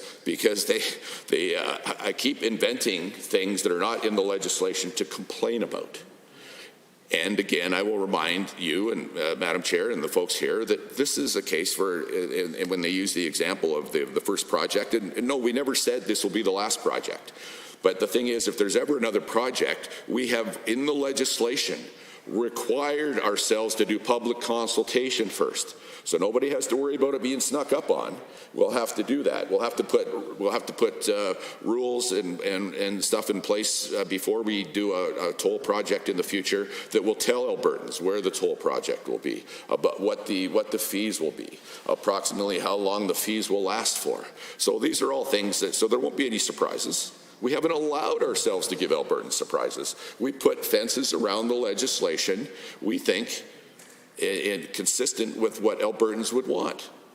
And the other side says, well, there's going to be a toll on Highway 2 between Calgary and Edmonton next week. No, there's not. If there ever was going to be, we would have to do a public consultation. We would have to add lanes, and it would have to only be on the lanes, and then people would have to agree to do it, or we wouldn't collect anything. I mean, they actually tried to say, one of their members, that we'll toll a ditch. Now, sorry, that was so good I put it on my Facebook page because it was so ridiculous. This is the kind of stuff that, yeah, a ditch is a part of a highway. Highway sometimes includes the shoulder, the ditch, the sidewalk. But you know what? Which Albertan, put your hand up if you're going to pay for a ditch that you never use? Well, the answer is, I'll be surprised if anybody does, which is why it won't happen. But yet, see, they're trying to create issues that don't actually exist, which again tells me it's probably pretty good legislation. If they can't find anything in the legislation to complain about, they're inventing things that aren't in the legislation, setting it up as a straw man to complain about it. So, Madam Chair, with that, I think I've done as much correction of the misinformation from across the way as I can. tried to point out the incredible hypocrisy from the other side, tried to point out that this is a way that we are going to add, in some cases, additional infrastructure to what the taxpayers pay for it when we can make the case for it through a public consultation, and that we are required in the legislation to provide an alternative where an Albertan that wants to live their whole life here without ever paying for a toll can do that, because we are required to provide a non-toll alternative. All of these things are inconsistent with what they've been arguing on the other side, but Madam Chair, it's right in the legislation. Any other members wishing to join the debate on Amendment A2? The Honourable Member for Edmonton South. Thank you, Madam Chair. I think I'll be very brief. I want to hear more comments from my honourable colleagues, but I did want to respond very briefly to a comment from the Minister of Transportation here, and one that he's made multiple times in this place, including when this amendment was first introduced a few days ago, Madam Chair, and looking at reviewing Hansard here, he's mentioned that the reason that this amendment is spiked immediately is because it would take 30 or 40 years, and I had mentioned that in my own remarks. Having reviewed Hansard, I have said no such thing. Indeed, I have said that from the minister's quote that it would take around 30 years with a payback of 30 years. So that's what I was referring to. I used the minister's own calculations when constructed this amendment, and I would appreciate if the minister would not misrepresent my intentions in this place, and certainly I think that as we look at the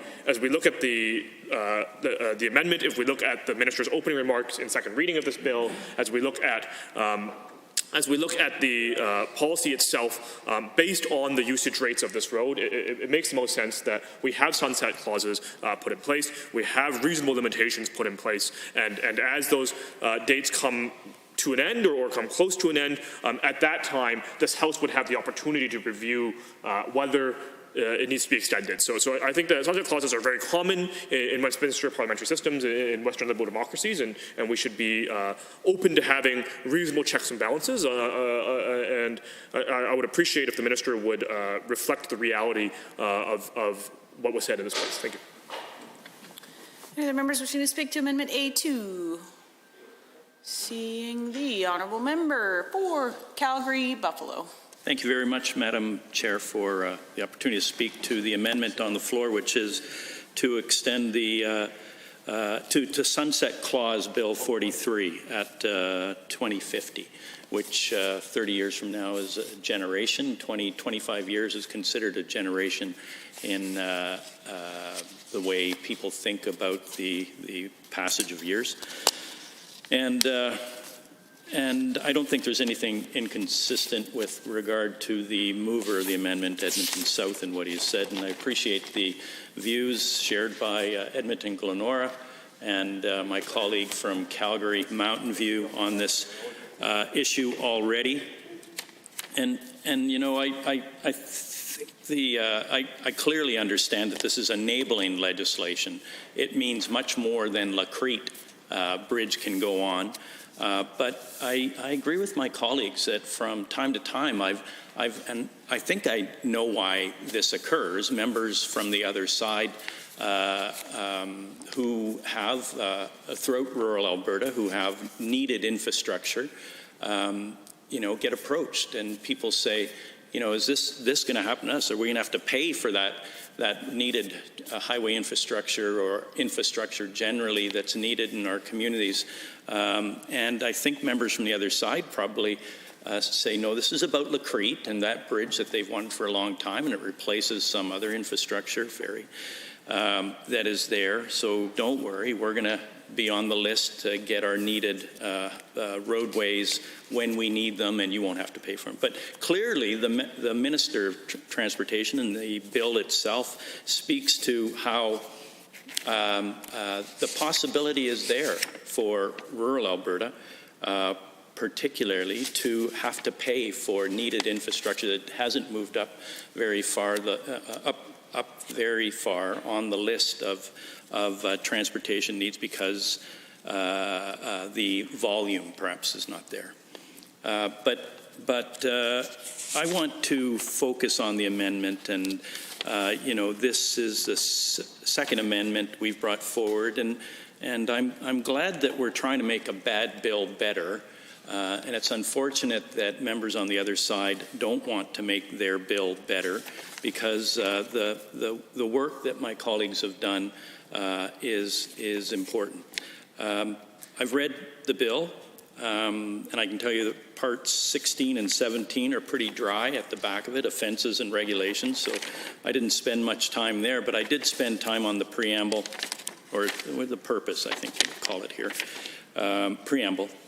And I just want to spend a little bit of time going through that preamble, because that's the rest of the bill falls out of that preamble.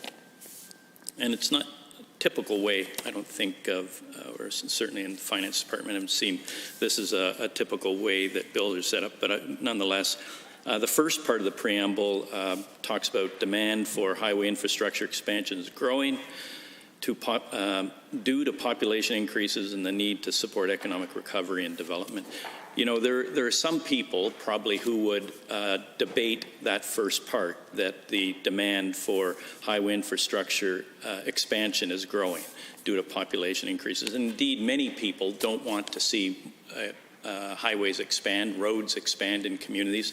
They want to, as my colleague from Calgary Mountain View talked about, they want to see more investment in public infrastructure, like rapid transit buses, community bus lines in rural Alberta, and we don't have that at this point in time amongst rural Alberta. We have some struggling bus lines that are looking for government assistance to keep them going through the pandemic, because it's the trip, say, between Jasper, Hinton, and Edmonton doesn't pay for itself at this point in time, and people want to use those buses, though there are not a lot of people on them.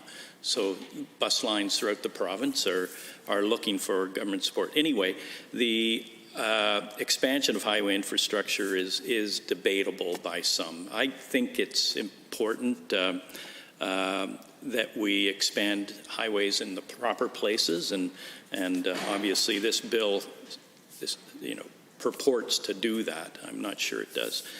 And the need to support economic recovery and development is the second part of that first preamble. And there are more ways than highways to do that. Obviously, the previous government, NDP government, supported economic development by investing in tax credits, tech companies, other sectors of the economy that could grow larger and larger. The second whereas is all about government having limited funding available for constructing new and expanded highways. The use of tolling will allow new or expanded highway infrastructures to proceed where they otherwise may not. You know, that's not the only way to expand highway infrastructure. There is limited funding. My colleagues have argued, I think successfully, that the provincial government, UCP government, giving up $4.7 billion in revenue that they otherwise would have got, and not collecting that revenue has put a strain on the fiscal situation of the UCP government at this point in time, and they're looking for other ways to raise money, and getting it from people through tolls on roads is another way, but there are other ways to do it as well. But they've left themselves with fewer ways to collect that money as a result of giving up $4.7 million. So they're looking to diversify. I wouldn't go there myself, but that's where we're at.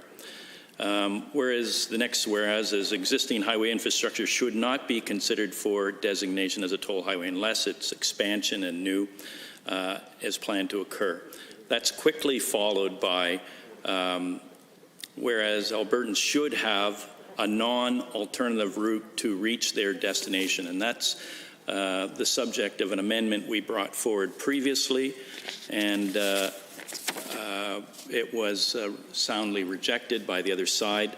We look to, and I won't argue the point again, but we look to make that non-toll alternative, a convenient one for people, or not particularly onerous, 50 kilometers and 30 minutes out of your way. To use a non-toll alternative should be the limit, but the members on the other side thought that that was inappropriate, and as a result, the non-toll alternatives don't have any structure around them. So if people, essentially stakeholders, vote for, on a website, vote for a tolling, they're going to have to put up with whatever that non-toll alternative is, and it could be, as I said, long and expensive. So our amendment was defeated, unfortunately.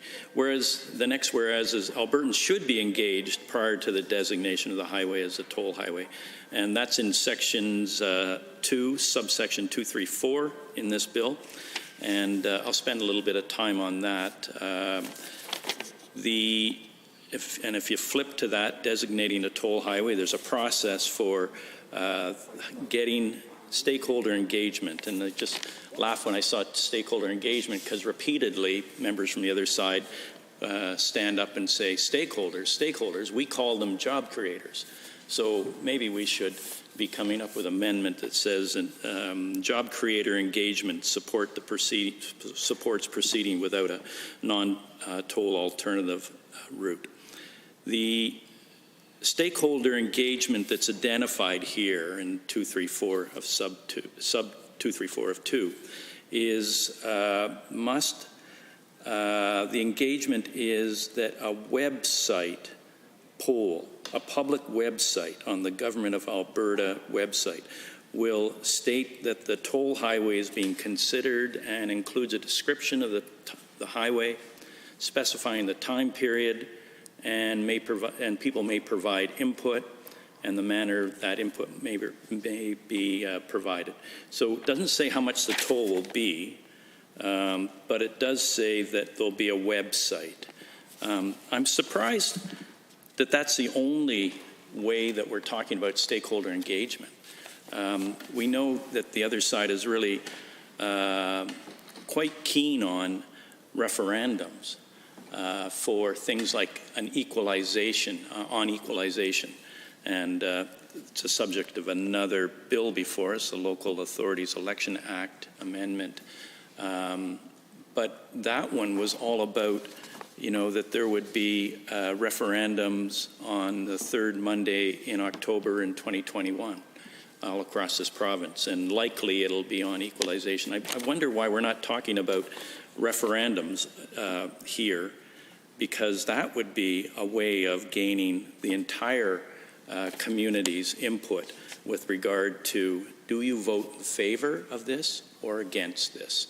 And for instance, if there were a referendum in Calgary on will you pay for tolls for new infrastructure on the Deerfoot Trail, on the Stony Trail, on Stony's quite new, and parts of it aren't completed yet, but it may work for many decades in the future in terms of its size. But the Deerfoot is a today problem. We know both AM and PM rushes, and frankly, those rushes aren't as distinct as they used in terms of when they start and when they end now. So it could be around 3 p.m. to about 7 p.m. for the afternoon rush, and the morning could bleed from about 6:30, 7 o'clock to 9:30. So it's several hours in the day. It's just not a rush hour. I wonder what the result would be of a referendum. I think I know what the outcome of a result would be of a referendum in Calgary on tolling new infrastructure on the Deerfoot Trail. I don't think this government would get the support that they believe is just so reasonable, because citizens, drivers would get the opportunity to use that segregated new infrastructure lane on the Deerfoot Trail. Not an easy thing to do. I mean, we've seen it in other communities, and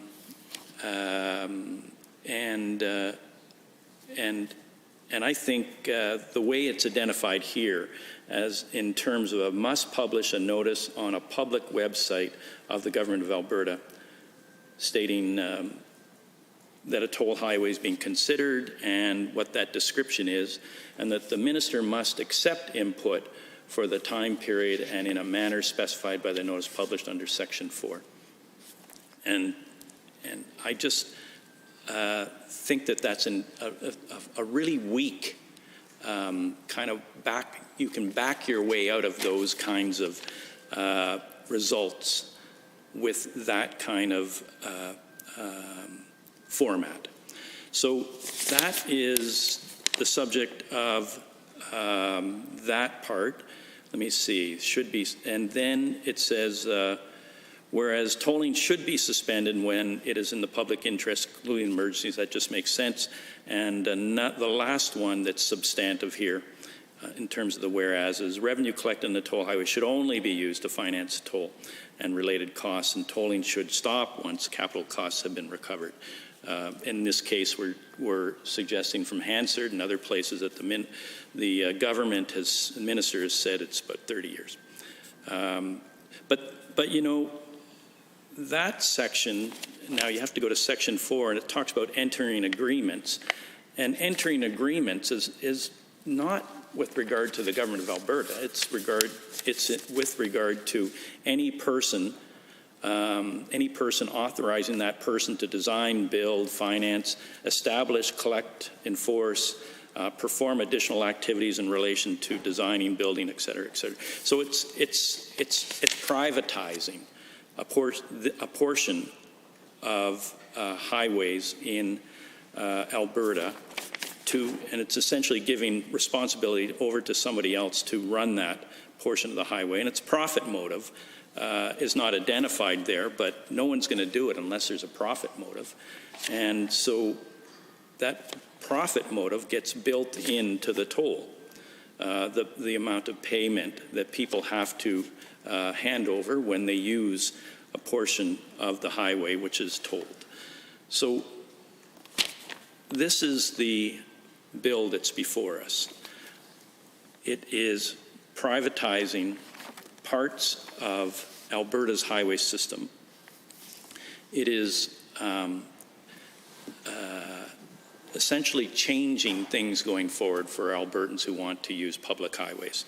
A portion of those highways will now be privatized, and there will be a profit motive, and Albertans will understandably be, and I'm talking about Albertans besides Lacrete, who seem to have done a deal with regard to bringing their infrastructure needs forward. They apparently are satisfied with that. I'm not satisfied that Albertans in the rest of the province who have little scant opportunity through a public website to give their views will be as satisfied as the people in Lacrete. So the sunset clause that we've put forward in this attempt to try and say, try this, we don't think it's going to work well, but at least Albertans know that there is a clause that they can back out of this 30 years in the future. We believe on this side, and I will oppose this bill and the amendments would have made it better, but the bill in and of itself is not in the direction that I want to support. I think that the other side has said, you know, we didn't campaign on some things. Well, I don't remember this in the campaign of 2019. I remember jobs, pipelines, and the economy, and other colleagues on my side have stood up and said, you know, the pipeline, TMX, is not a pipeline that you can claim. We, as a group, put a commitment of 50,000 barrels a day on KXL to help them become fully subscribed in terms of their daily capacity. We didn't commit $1.5 billion, nor a loan guarantee of $6 billion, but we made that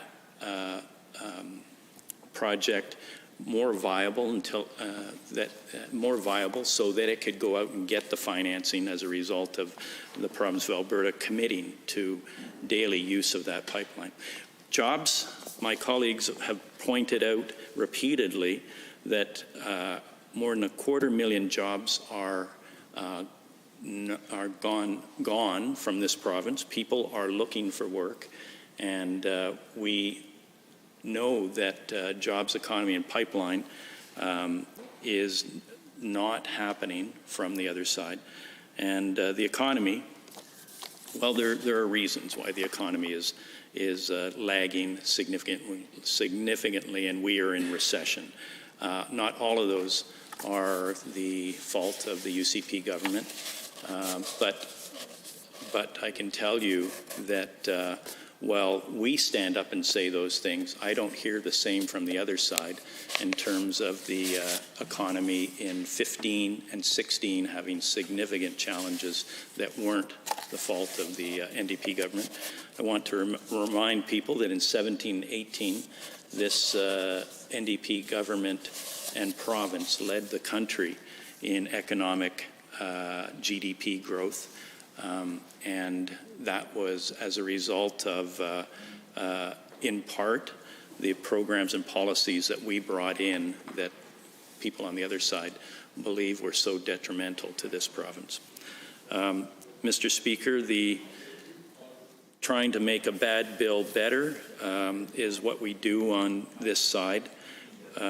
We tried to put, and colleagues at City Council, I would stand up repeatedly and bring motions forward, and others would have ways to amend those motions. And I always felt a little bit, I always felt a little bit like, why are you changing what I'm bringing forward? But they always explained it as, we need to put some belts and braces in place. There was 2 members of council who used to say that all the time. And I think now, looking back, that I can appreciate more. Any members wishing to speak to Amendment A2? The Honourable Minister of Justice. Thank you, Madam Chair. Madam Chair, I move that the committee rise and report progress on Bill 43. Having heard the motion to rise and report progress on Bill 43, all those in favour, please say aye. Any opposed, please say no. So carried.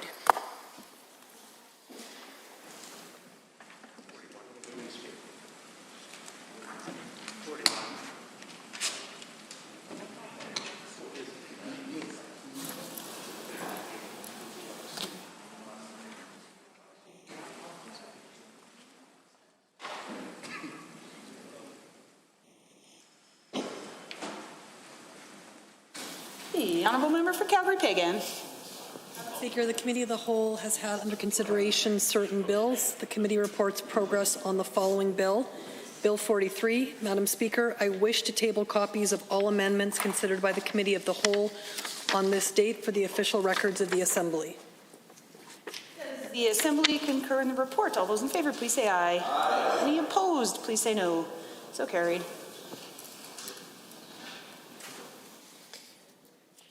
Under Government Bills and Orders for Third Reading, Bill 41, Insurance Enhancing Driver Affordability and Care, Amendment Act 2020, Honourable Mr. Taves. The Honourable Associate Minister of Red Tape Reduction. Thank you, Madam Speaker. I rise on behalf of the Minister of Finance and Treasury Board to move third reading of Bill 41, which is part of our government's actions to make auto insurance more affordable for Alberta drivers and stabilize costs in the auto insurance industry system. Madam Speaker, the amendments proposed in this bill are straightforward and are part of a balanced set of measures that focus on reducing costs for drivers and insurers, increasing the care and benefits available to Alberta's injured in collisions, and improving access to more insurance options. The amendments also advance government's red tape reduction mandate with targeted improvements to the Automobile Insurance Rate Board. We've set out to establish a more efficient regulator that is more responsive to the marketplace and has the trust of consumers and industry. Ultimately, these legislative proposals and complementary regulatory changes will result in affordable rates, more benefits, and more options and flexibility for drivers. I believe these actions represent the best response from government to the current marketplace conditions and will help to achieve stability. Madam Speaker, I said it many times already, and I'll say it again, that Alberta's auto insurance system is neither stable nor sustainable. We're addressing the root of the problem, and as such, you can see we're implementing smart policy solutions that will ensure a more sustainable and affordable automobile insurance system for Albertans. We're not going to listen to calls for any more Band-Aid solutions that only make things worse for everyday Albertans. Albertans deserve a stable and accessible auto insurance system they can trust. Thank you, Madam Speaker. The members wishing to join debate on Bill 41 in third reading. The Honourable Member for Edmonton South. Thank you, Madam Speaker. It's a pleasure to rise and speak to Bill 41, the Insurance Enhancing Driver Affordability and Care Amendment Act 2020. And Madam Speaker, in third reading here, I think that we've done quite a bit of debate prior to this around the merits of this bill, or rather lack thereof. I think that it's very clear to Albertans, it's very clear to families, it's very clear to this House that this government, the UCP government's handling of auto insurance has been an absolute disaster. It's been a disaster that's caused Albertans to pay more every single day. Indeed, Madam Speaker, the UCP have let profitable insurance companies take the pen on this bill. New regulations that result in automobile insurance rising for everyday families. Increased profits for insurance companies while families pay more. Madam Speaker, according to this government's own report, the industry has pocketed an additional $820 million in premiums from hardworking Albertans this last year. Madam Speaker, this is on top of the additional $4.7 billion corporate giveaway. When we look at the numbers, it simply does not make sense. Albertans are paying skyrocketing insurance rates. On average, this year Albertans are paying 24% more for their auto insurance. Madam Speaker, this is all led by the Premier's former Chief of Staff and UCP Campaign Director, Nick Koolsbergen. And the UCP is letting these lobbyists, letting the insurance industry control the future of Alberta's insurance industry. Madam Speaker, it simply does not make sense. We're seeing families pay more. We're seeing families get less. Time and time again, what every single opportunity this government has, in every single decision they make, in every single policy implemented, families pay more. Albertans get less. There is less and less for every single Albertan. Just to drive to get to work, just to have their vehicle. This year, Albertans are paying 24% more on average. They're paying significantly more. And Madam Speaker, for profitable and wealthy corporations, for the incredibly wealthy, that does not seem like a lot. But I'll remind you that before this pandemic began, 50,000 Albertans had lost their job because of this government's disastrous policies. Currently, 260,000 Albertans have lost their jobs. This government continues to give $4.7 billion away to profitable and wealthy corporations. And then what do we see? We see this government asking those same Albertans, telling those same Albertans, that the Premier's former Chief of Staff, leading the insurance lobby, will get to continue to increase their insurance. We'll get to continue to charge them more. They're already paying 24% more on average this year, and next year, who knows how much that will be. After the insurance industry has taken over $800 million home in profits, after they've received the benefits of the $4.7 billion corporate giveaway, Albertan families, families that are currently looking for work, families that are trying to put food on the table, families that need to drive to job interviews, that need to drive to the grocery stores, that need to drive to work. Everyday Albertans are paying more and more and more. No matter what this government does, no matter what policy this government implements, it seems that they are laser focused on increasing the cost to Alberta families, that they are laser focused on making life more expensive here in Alberta. They are laser focused on making life less affordable for families, whether it's in personal income taxes, whether it's in auto insurance, whether it's in user fees, whether it's in road tolls, no matter what it is, Madam Speaker. This government's $4.7 billion giveaway to profitable and wealthy corporations is being paid for by every single family. It's being paid for by every single Albertan. And Madam Speaker, members opposite laugh at this. They enjoy this. This is apparently what their direction for this government is going to be, to cost families more, to cost Albertans more, to make life less affordable. Madam Speaker, when we look at this, when we look at the changes the insurance industry is backing, when we look at the changes that the lobbyists that have worked for this premier are backing, are creating, or pushing forward in this place, we can see plain as day that this legislation does not help the average family. Instead, it helps the friends and donors to the Premier's campaign. Madam Chair, I would certainly never refer to anybody by their proper names in this place. Madam Speaker, and certainly when we see this bill, when we see the implementation of this legislation, we see that the insurance companies have taken the pen. We see that the insurance companies are taking additional profits. We see that those $800 million in additional profits did not result in savings, did not result in reduced costs. We see that this policy will not result in reduced costs because Albertans are already paying more. When this government lifted the rate cap, when this government decided that Alberta families did not deserve to have a rate cap, despite record profits, despite incredibly profitable corporations on this, we saw the real mandate of this government. We saw the real agenda of this government. And Madam Speaker, the agenda turns out that instead of freezing automobile insurance premiums for the duration of a pandemic, for the duration of a time when over 260,000 Albertans are out of work, that's 260,000 families that are struggling to put food on their tables. Instead of that, Madam Speaker, what we see is a government that is laser focused on making life less affordable.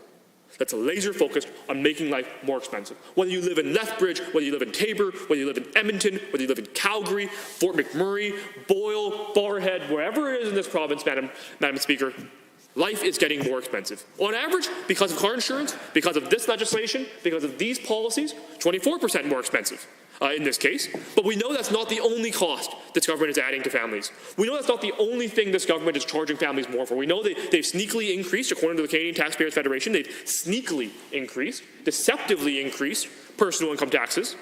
We know that they've deceptively increased personal income taxes. We know that they've given $4.7 billion away to profitable and wealthy corporations. We know they're bringing in additional user fees. We've already seen some of those, for example, in land titles.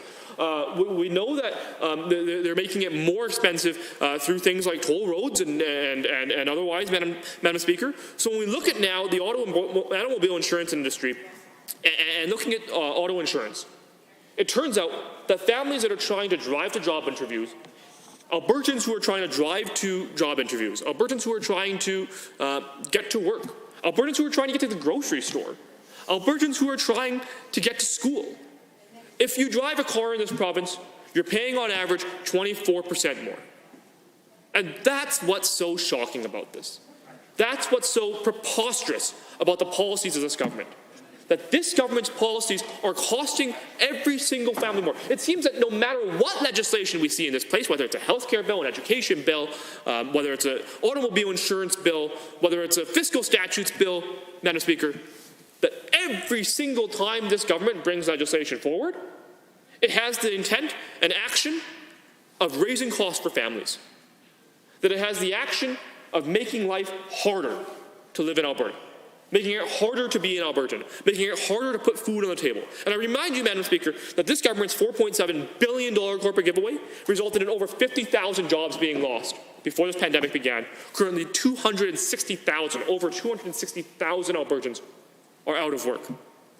That's over 260,000 families that are struggling to put food on the tables, Madam Speaker. So when we look at this, we look at families who are trying to find work. We look at families that are trying to afford their day-to-day. Look at families that are trying to make rent at the end of the month.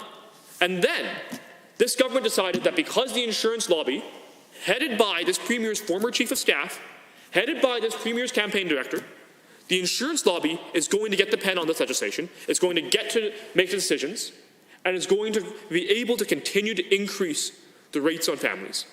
It's going to be able to do things like raise insurance 24% on average here in Alberta, while pocketing over $800 million in profits, while benefiting from the $4.7 billion corporate giveaway, while benefiting from this government's attack on families.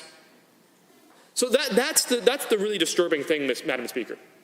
It really is quite disturbing that absurd premiums are being paid and absurd increases to premiums are being paid, that insurance continues to skyrocket, while this government continues to go after every single cash grab they can, while they continue to target the pocketbooks of every single family. For a government which claims and prides itself on supposedly being a small government caucus, a small government party that claims to support all of these policies that would make increase freedoms allegedly here in this province. It is shocking that this government would use every opportunity when they come to this place, would use every single piece of opportunity when they bring a legislation to this place, to instead take more money away from families, to instead make it more expensive to be an Albertan, to instead make it more expensive and cost more to simply live here in this province, to simply look for work in this province. It costs more. That's what the result of these policies is going to be. And Madam Speaker, the changes aren't only about increasing the rates, aren't only about making life more expensive for Albertans. Indeed, it attacks Albertans in other ways as well. It makes significant changes to for things that are considered minor injuries, for example. So if, heaven forbid, you have to claim against your insurance for a health injury, now, Madam Speaker, things like concussions no longer count as major injuries. Things like concussions are now classified as minor injuries, and there's significant caps on the claims for concussions. So, Madam Speaker, not only is it more expensive to go and find a job, not only is it more expensive to go and drive on the roads to the grocery store, but if you get into a car accident, and if you get into a car accident and receive a concussion, you're now eligible for less. So again, Madam Speaker, it seems that no matter what happens in this place, no matter what debate is brought forward, no matter what we're looking at, this government's policies have the result of increasing costs on families, decreasing what they get for those costs. So, Madam Speaker, this government's policies have directly resulted in Albertans paying more and getting less. That's what this government brings forward. That's what this government is listening to. When they listen to the former premiers, or the former chief of staff to the premier, the former campaign director of this premier, when they listen to the friends and donors of this premier, what the result is that Albertans pay more and they get less. Every single day, every single piece of legislation, Albertans are getting less. Families are getting less. Those 50,000 Albertans that lost their jobs because of this government's policies, because of this government's $4.7 billion corporate giveaway, those 260,000, over 260,000 Albertans who are currently unemployed because of this government's inaction, those families, those Albertans are still paying more, and they're still getting less. So at a time when families are struggling, at a time when Albertans need all the help they can get, at a time when families across this province need help, the government has instead listened to the lobbyists of insurance companies, profitable insurance companies who have taken over $800 million in profits last year, and said, well, families can pay 24% more in auto insurance. And if, heaven forbid, you have to claim for something like a concussion, there should be additional caps, and you should no longer be able to make the case around why you should be compensated fairly in court. That's the policy. The policy is actually to take rights away from Albertans, to take protections away from Albertans, to take protections away from families and make them pay more. That's what the result of these bills are. That's what the result of this government's direction is. So, Madam Speaker, when the UCP government comes to this place and they say they are trying to fight for Alberta jobs, they are trying to fight for Alberta families, the question we must ask is, why then are they only listening to the lobbyists that have donated and worked for this premier? Why are they not listening to the families that are saying they've seen a 24% increase in their insurance premiums? Why are they not listening to the over 260,000 Albertans who are out of work, who are saying they can't afford to pay more? They can't afford these cash grabs, these deceitful, these hidden tax grabs by this government. Grabs like the increase in personal income tax that even the Canadian Taxpayer Federation, an organization that's closely tied to this UCP government, criticized. Why is this government using every single aspect to increase the cost for families? In this case, it's insurance premiums. It's what you can claim if you get into an injury, into an accident. It's how you can challenge those claims. All of those processes are being adversely affected. All of those processes are being diminished. All of those processes are no longer as strong as they once were, because this government has decided to listen to their friends and donors, instead of the 260,000 Albertans who are out of work, instead of the families who are begging this government to listen, instead of the families who are saying they can't afford to pay more. But this government chooses to listen to the companies they're giving $4.7 billion away to in corporate giveaways. They're giving $4.7 billion away to profitable and wealthy corporations that have depended on this legislation, that are shaping government policy. The friends and donors of this premier are shaping the legislation that makes life less affordable, that makes life more expensive, that makes it more difficult to live in Alberta, that makes it more difficult to find work in Alberta, that makes it more difficult to buy your groceries in Alberta, that makes it more difficult to see your friends in Alberta. No matter what it is, this government seems laser focused on increasing costs, seems laser focused on making life more expensive. No matter whether you live in Lethbridge, in Calgary, in Edmonton, in Fort McMurray, in Grand Prairie, or anywhere in between, life is going to be more expensive. And again, in this case, 24% more expensive. Because, Madam Speaker, that seems to be the only outcome that results from these bills. The results from bills like this, the only outcome this government seems to be able to receive is to cost families more, is to make it harder to be an Albertan. So, Madam Speaker, when we look at the legislation this government is bringing forward, when we look at the auto insurance industry, when we look at the acts this government insists on, when we look at their policy agenda, Madam Speaker, we have to ask ourselves, who is this government fighting for? Are they fighting for working Albertans? Are they fighting for families struggling to put food on the table? Are they fighting for families who are currently out of work? Or are they fighting for their friends and donors? Are they fighting for the insurance lobby? Are they fighting for the former campaign director of this premier? Are they fighting for the former chief of staff to this premier? And, Madam Speaker, I think the evidence speaks for itself. Albertans are paying more. Albertans are getting less. No matter what we do in this place, it looks like this government is focused on making sure that the pocketbooks of Albertans are a little bit lighter. And this government continues to insist on reaching into those pockets and taking more, and costing those families more, whether it's in direct fees that this government's levying, such as the sneaky and deceitful increase in personal income taxes, such as the $4.7 billion corporate giveaway, such as the increase in user fees, or things like the increase in tuition for families with children. Madam Speaker, it looks like instead the government is listening to an insurance lobby, which again posted over $820 million, an additional $820 million in premiums, in premium profits. So Madam Speaker, I think it's pretty clear that families are not being looked out for by this government. And that's why this opposition is here.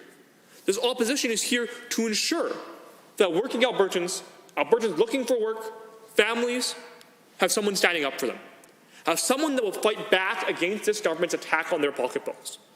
Someone that will fight back against this government who insists on making life more expensive, who insists on making life less affordable, who insists on everything they bring to this place making life more expensive. Because, Madam Speaker, 24% increases in premium. 24%, that's almost, that's hundreds of dollars for Albertans. And Madam Speaker, for families who, the over 260,000 Albertans who are currently unemployed, that's grocery bills, that's rent payments, that's cell phone bills, that's gas money to go look for a job.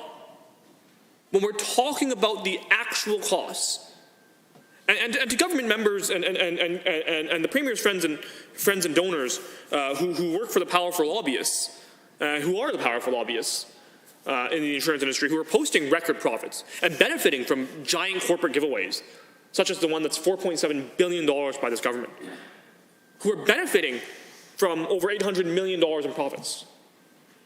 For the powerful friends and donors of the Premier and this government caucus, a couple $100, 24% increase in insurance premiums may not seem like a lot. But let me tell you, Madam Speaker, for the families who are struggling to put food on the table, for the families that are trying to pay for childcare, for the families that are trying to pay for rent, it makes a huge difference. It makes a huge difference, and that's why. Are there any members wishing to join debate on Bill 41 in third reading? The Honourable Member for Edmonton City Centre. Well, thank you, Madam Speaker. I appreciate the opportunity to rise and speak to Bill 41, the Insurance Enhancing Driver Affordability and Care Amendment Act, a bill which is subject to that creative style we often see applied to naming pieces of legislation in what certainly governments generally want to have the government have the public believe is their intent, but often seem to be somewhat contradictory to what the legislation actually does. In this particular case, I do not believe this legislation will make insurance in the province of Alberta more affordable for drivers. And I certainly do not see that they are showing a great deal of care for drivers in the province of Alberta. Now, when the associate minister, for reduction of red tape, spoke to this bill and moved third reading on behalf of the Minister of Finance, he said that this bill is focused on addressing the root of the problem with affordability of insurance in the province of Alberta. He said they are getting to the root of the issue of this tension between insurance companies and the Albertans who are required to buy insurance. It would appear then that, as in so many cases, this government sees the root of this problem being that Albertans have had it too good for too long, Madam Speaker. That they've demanded too much from their insurance companies, even while those companies have continued to make profits year over year. The root of this problem, apparently, as it seems to be with so many things with this government and with this Premier, as he stands and preaches personal responsibility while taking so little for himself, is that Albertans are the problem. And that Albertans must be made to pay for that. Apparently, according to this government, the root of the problem is that Albertans have paid too little for the privilege of being able to get to work, to their medical appointments, to visit their friends and families, to be able to travel to visit the parks, for which this government also is now wanting to charge Albertans more. But this apparently goes, I would say, Madam Speaker, this goes to the core philosophy that we have seen demonstrated by this government time and time again, which is apparently that we need to give more to profitable corporations and simply hope that some benefit as a result of that will trickle down to Albertans. Now, that has not been successful so far for this government, 19 months into their first term. as they have doubled down and accelerated their $4.7 billion corporate giveaway, and instead seen jobs lost in the province of Alberta, jobs driven out of province. Have instead seen that those companies have taken the dollars that they've received and they have not invested them back in the province of Alberta. They have taken them and gone elsewhere. But yet this government makes that the core philosophy of every approach that they choose to take in solving issues and challenges for Albertans, and we see it again here in Bill 41. It is also apparently part of the core philosophy of this government to raise costs for Albertans, and that is again what we see happening in Bill 41. We have seen this government, when speaking of driving, for seniors in this province, this government decided that they would put that cost back on to seniors when they need to get a driver's exam. When they need to go to get their doctor, go to their doctor to get that driver's exam for them to be able to continue to drive, to access services or visit folks perhaps in their rural community where government members have often taken the time to remind us driving is such an essential thing. This government made cuts and put that cost back on seniors in the province of Alberta. Much as they, despite their, well, there's engaging in quite a bit of trickery, a lot of wordplay, Madam Speaker, around the issue of income tax, having promised that they would not increase the income tax rate, but going right ahead and de-indexing income tax in the province of Alberta, so that every Albertan now pays more income tax every single year, thanks to this government, which, again, is part of its core philosophy, appears to be raising costs, putting more burden on everyday Albertans while giving that money away to profitable corporations. And that is, again, what we see here in Bill 41. This is a government that says Albertans have had it too good. Apparently, too many Albertans are having it too good, accessing AISH, that fund below the poverty line, but there's too many Albertans taking advantage, apparently, Madam Speaker, of that program, to the point that the Premier had to go on the record with the media and muse about making it harder for people to access that program. And to the point now that they are conducting a review, a 3-week review, in which they will again demonstrate what this government considers to be consultation. I doubt there will be consultation with very many of the actual Albertans who are affected by that, whereas on this bill, certainly the consultation that took place, as ably noted by my colleague from Edmonton South, was the Premier's former staff, campaign manager, in the back room with the insurance lobby. Because, again, this government is not interested in actually hearing from actual everyday Albertans or making their lives easier. That is a secondary thing that's supposed to happen somewhere down the line after this government has given more away to profitable corporations.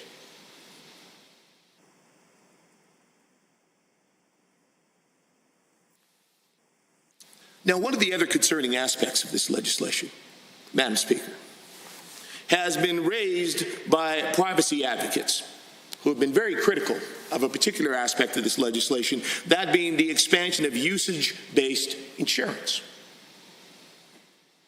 Now, here's another example, Madam Speaker, where this government likes to preach a philosophy of getting out of Albertans' lives and giving them more freedom and giving them less interference in protecting Albertans' rights, while actively undermining that on another level. Well, I've talked about this at great length with Bill 46, and we'll be continuing to talk about that at great length, about how this government is utterly gutting privacy rights of Albertans, not listening to policy experts on how their changes to rules and legislation around health information is jeopardizing Albertans and taking away protections that they have in place, unlike every other jurisdiction in the world, as noted by our Information and Privacy Commission.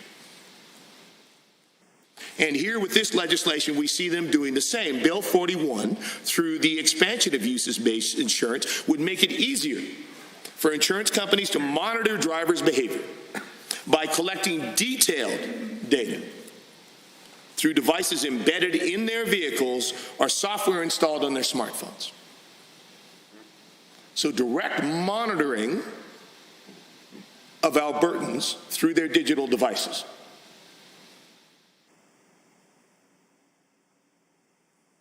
Now, Sharon Polsky, the president of the Privacy and Access Council of Canada, is on the record stating that the government of Alberta and other governments across the country need to update the access and privacy legislation to meet current needs, to genuinely give us a right of privacy and to put us in control of our information. Yet, as I said, Madam Speaker, we have heard from our own Information and Privacy Commissioner, that independent legislative officer that is put in place to protect the best interests of Albertans as the expert in our privacy legislation, that this government, through Bill 46, is going in exactly the opposite direction. A government which claims that it is here to protect Albertans' rights is utterly failing on the job when it comes to the modern, evolving area of digital rights, privacy and information, a massively growing field. And for a government that says it wants to support innovation, that is a massive failure. If you want to use digital technology to provide better opportunity for Albertans. Indeed, the member for Lacombe-Panoka is quoted in the media saying Albertan drivers will have more choice and control over their own insurance costs in regards to this. If you want to provide that choice, then, Madam Speaker, you also need to provide the protection. Because what this government is instead choosing to do is simply create a Wild West, where companies get to introduce these kinds of technologies, but the government does not do its job in ensuring that it's providing protections for Albertans as it gives access to that information. Now, I recognize that in Bill 46, the government is giving itself the power to choose who gets access to that information, all kinds of control, and then failing to provide the protections. That is a step beyond what we are seeing here in Bill 41. I will acknowledge that. In this case, indeed, individual Albertans have the choice of whether they are going to access this technology in this system. But let's not fool ourselves, Madam Speaker. We are not talking here about an equal balance of power between an individual Albertan and insurance companies. And that is what this government fails to understand. Individual Albertans have nowhere near the power to defend and protect themselves in the face of potential abuse or pressure, that their government has to do so on their behalf. So indeed, I recognize, Mr. Speaker, that there is a reality of caveat emptor, buyer beware. But it is also recognized that the job of government is to provide protection for the people they represent. And if they are going to open the door to these new opportunities, there should be very careful thought given to what those implications are. And again, this goes back to the core of what I started with in my remarks today, recognizing that this government is starting and coming at the insurance problem, saying Albertans are the issue. It is the consumer that is demanding too much, which is why we see the changes in this bill are all about taking things away, potentially jeopardizing Albertans who may have a brain injury from a concussion. They have to accept less, putting a cap on what Albertans can access. They should be deserving and expecting less.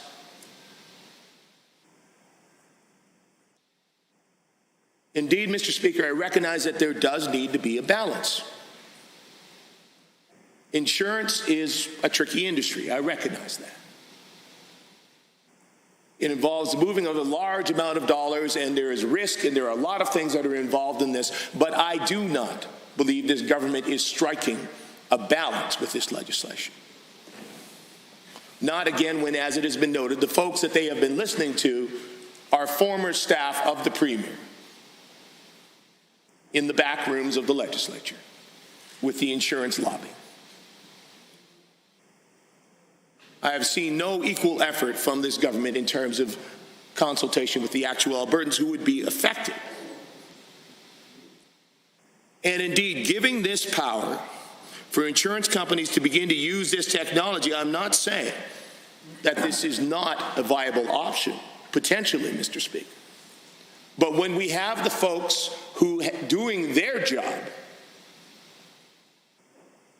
of looking out for the privacy rights of Canadians and Albertans, and this government refuses to listen to them, does not even bring them to the table,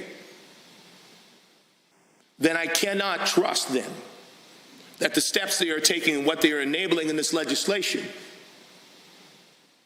are going to benefit Albertans, or that they have given even the least thought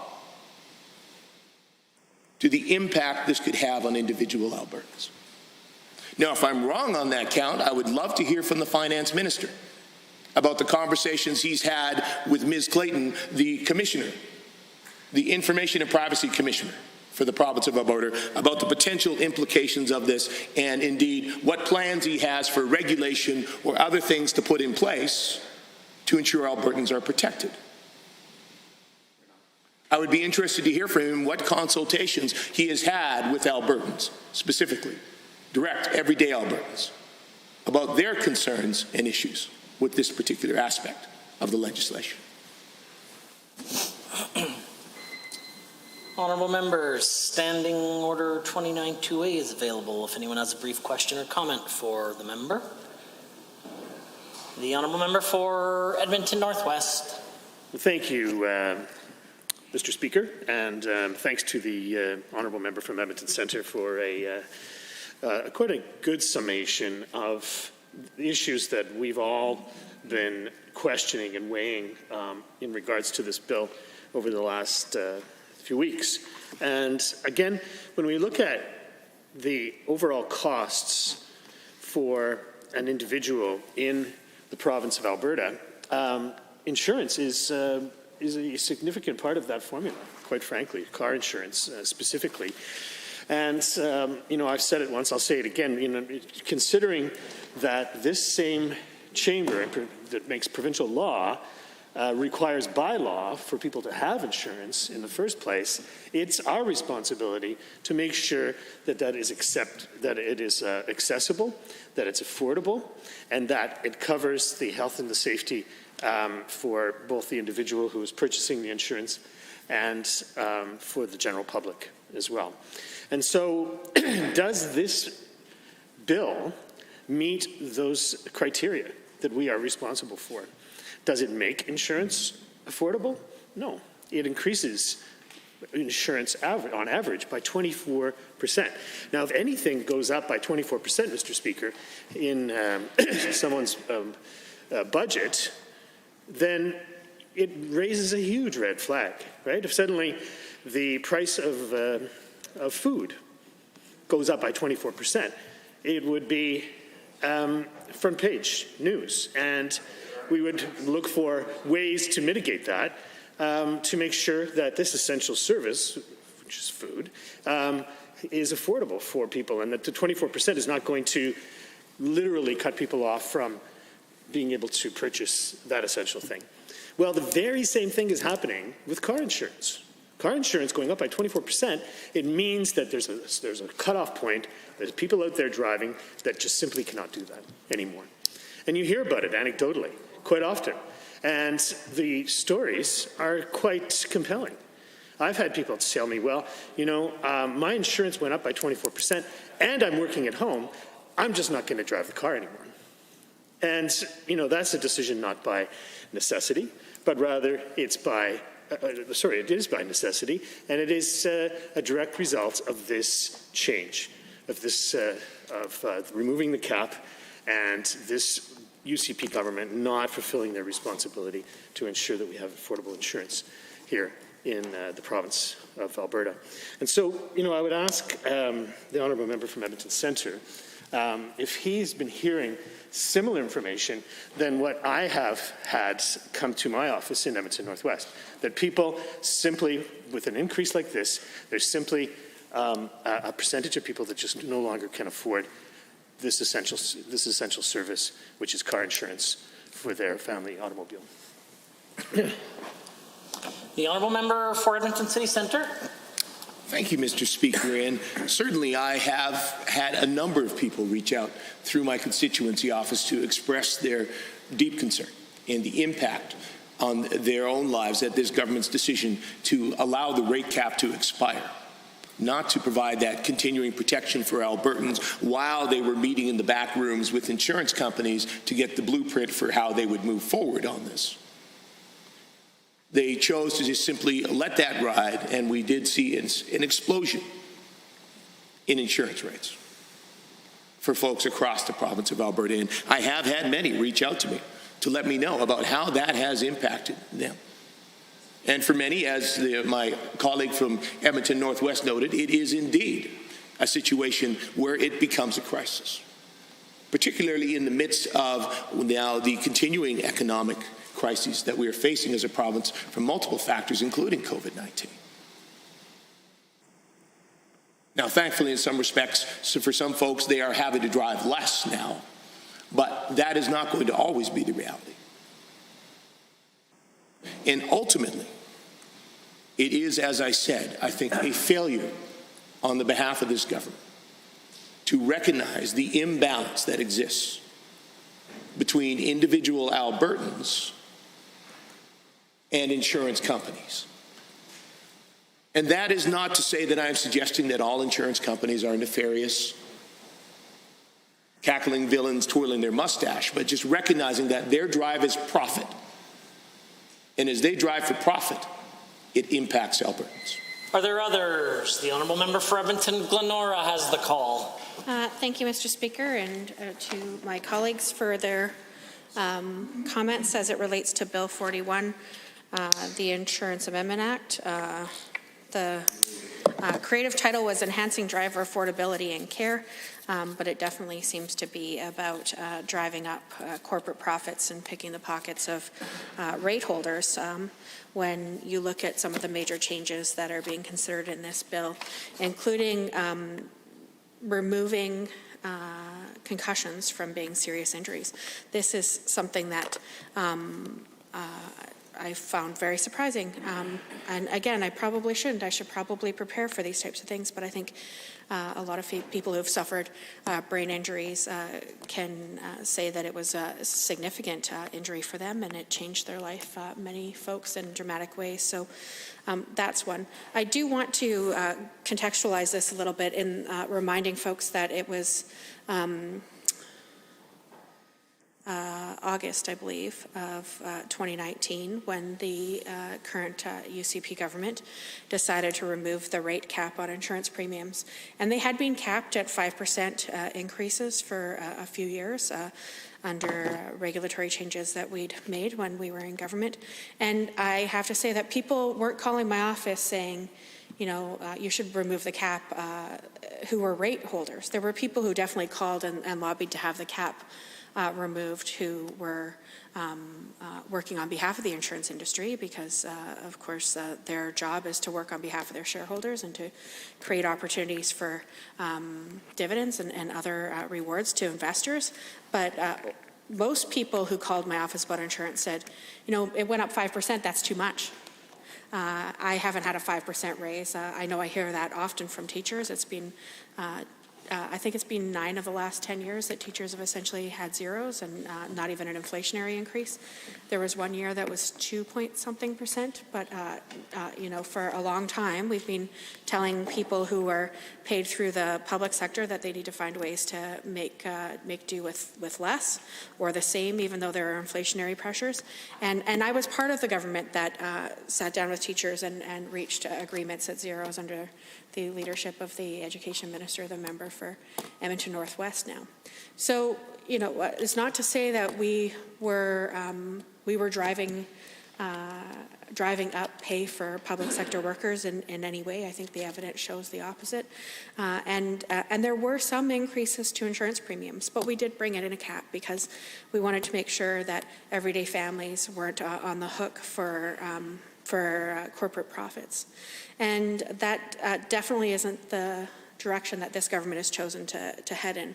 As was mentioned, information from lowestrates.ca, which does analysis of insurance in many different jurisdictions, shows that Albertans saw their insurance costs go up an average of 22% last year, which is a huge increase, especially when there are so many families who are struggling right now, who have lost jobs in the wake of bad policies, as well as the global crisis with the pandemic. But definitely at the same time the government was saying that they were going to focus on jobs and the economy, instead what they focused on is giving money away to corporations, including large insurance companies, like through corporate tax reduction, a significant one.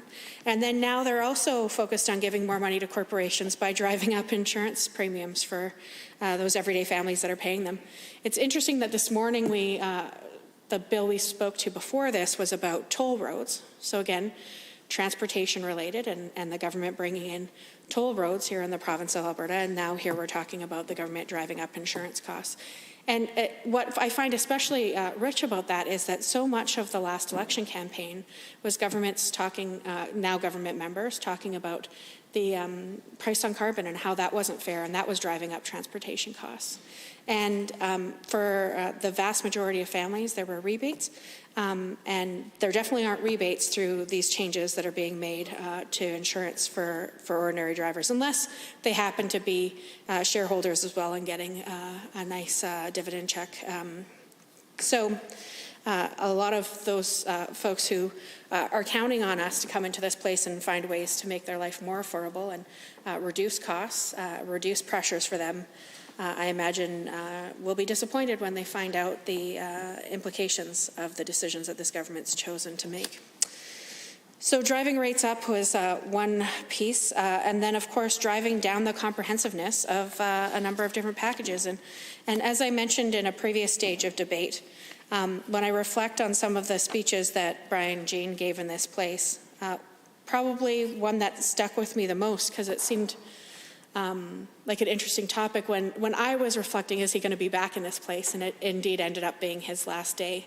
His last question was about insurance, and it was about insurance for home policies in the Fort McMurray region, but how that translated to insurance for others in other parts of the province, and how there were so many discrepancies. Two neighbors who lived next door to each other and both thought that they had good insurance were treated completely different because the government had created opportunities for insurance companies to differentiate so significantly that people who thought they had comprehensive coverage didn't, and many realized that when they lost their homes and weren't able to rebuild.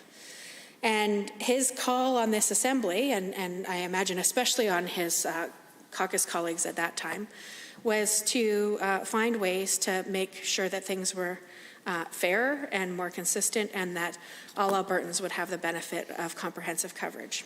And instead, what we're seeing through the leadership of the current leader of the Conservative Party in this place is a significant push to bring forward the policies that were advocated for by the insurance industry. And it probably shouldn't be a huge surprise, given that the former campaign director is a lobbyist now with the insurance industry. But it definitely doesn't reflect the Conservative values that many people in this place who served alongside Brian Jean in the Wild Rose attested to hold. So that is definitely something that I wanted to pause and encourage colleagues to reflect on. Secondly, according to the UCP's own report, it was released not that long ago, and reports that have been released not that long ago, additional $820 million in premiums has been paid by Albertans over this last year, and that was at a time when insurance industries were recording record profits. Some of the headlines on the different reports to shareholders talked about, could it get any better than this? And it seems like the government is working to make it better than this for folks who are benefiting from the profit margins, but not the folks who are paying in to have that insurance for themselves. And then again, this is at a time when they've already profited significantly from the $4.7 billion corporate handout that hasn't created a single job in the province of Alberta. And it's pretty simple logic, actually. In this place, for example, we have people who support us in doing our jobs. And I doubt that it would be the will of member services to just put more people in if there happened to be a slightly better budget. I imagine they'd say, well, why would we put more people in? We've got the right number of people to do the jobs that we need done in this place. We've got excellent staff.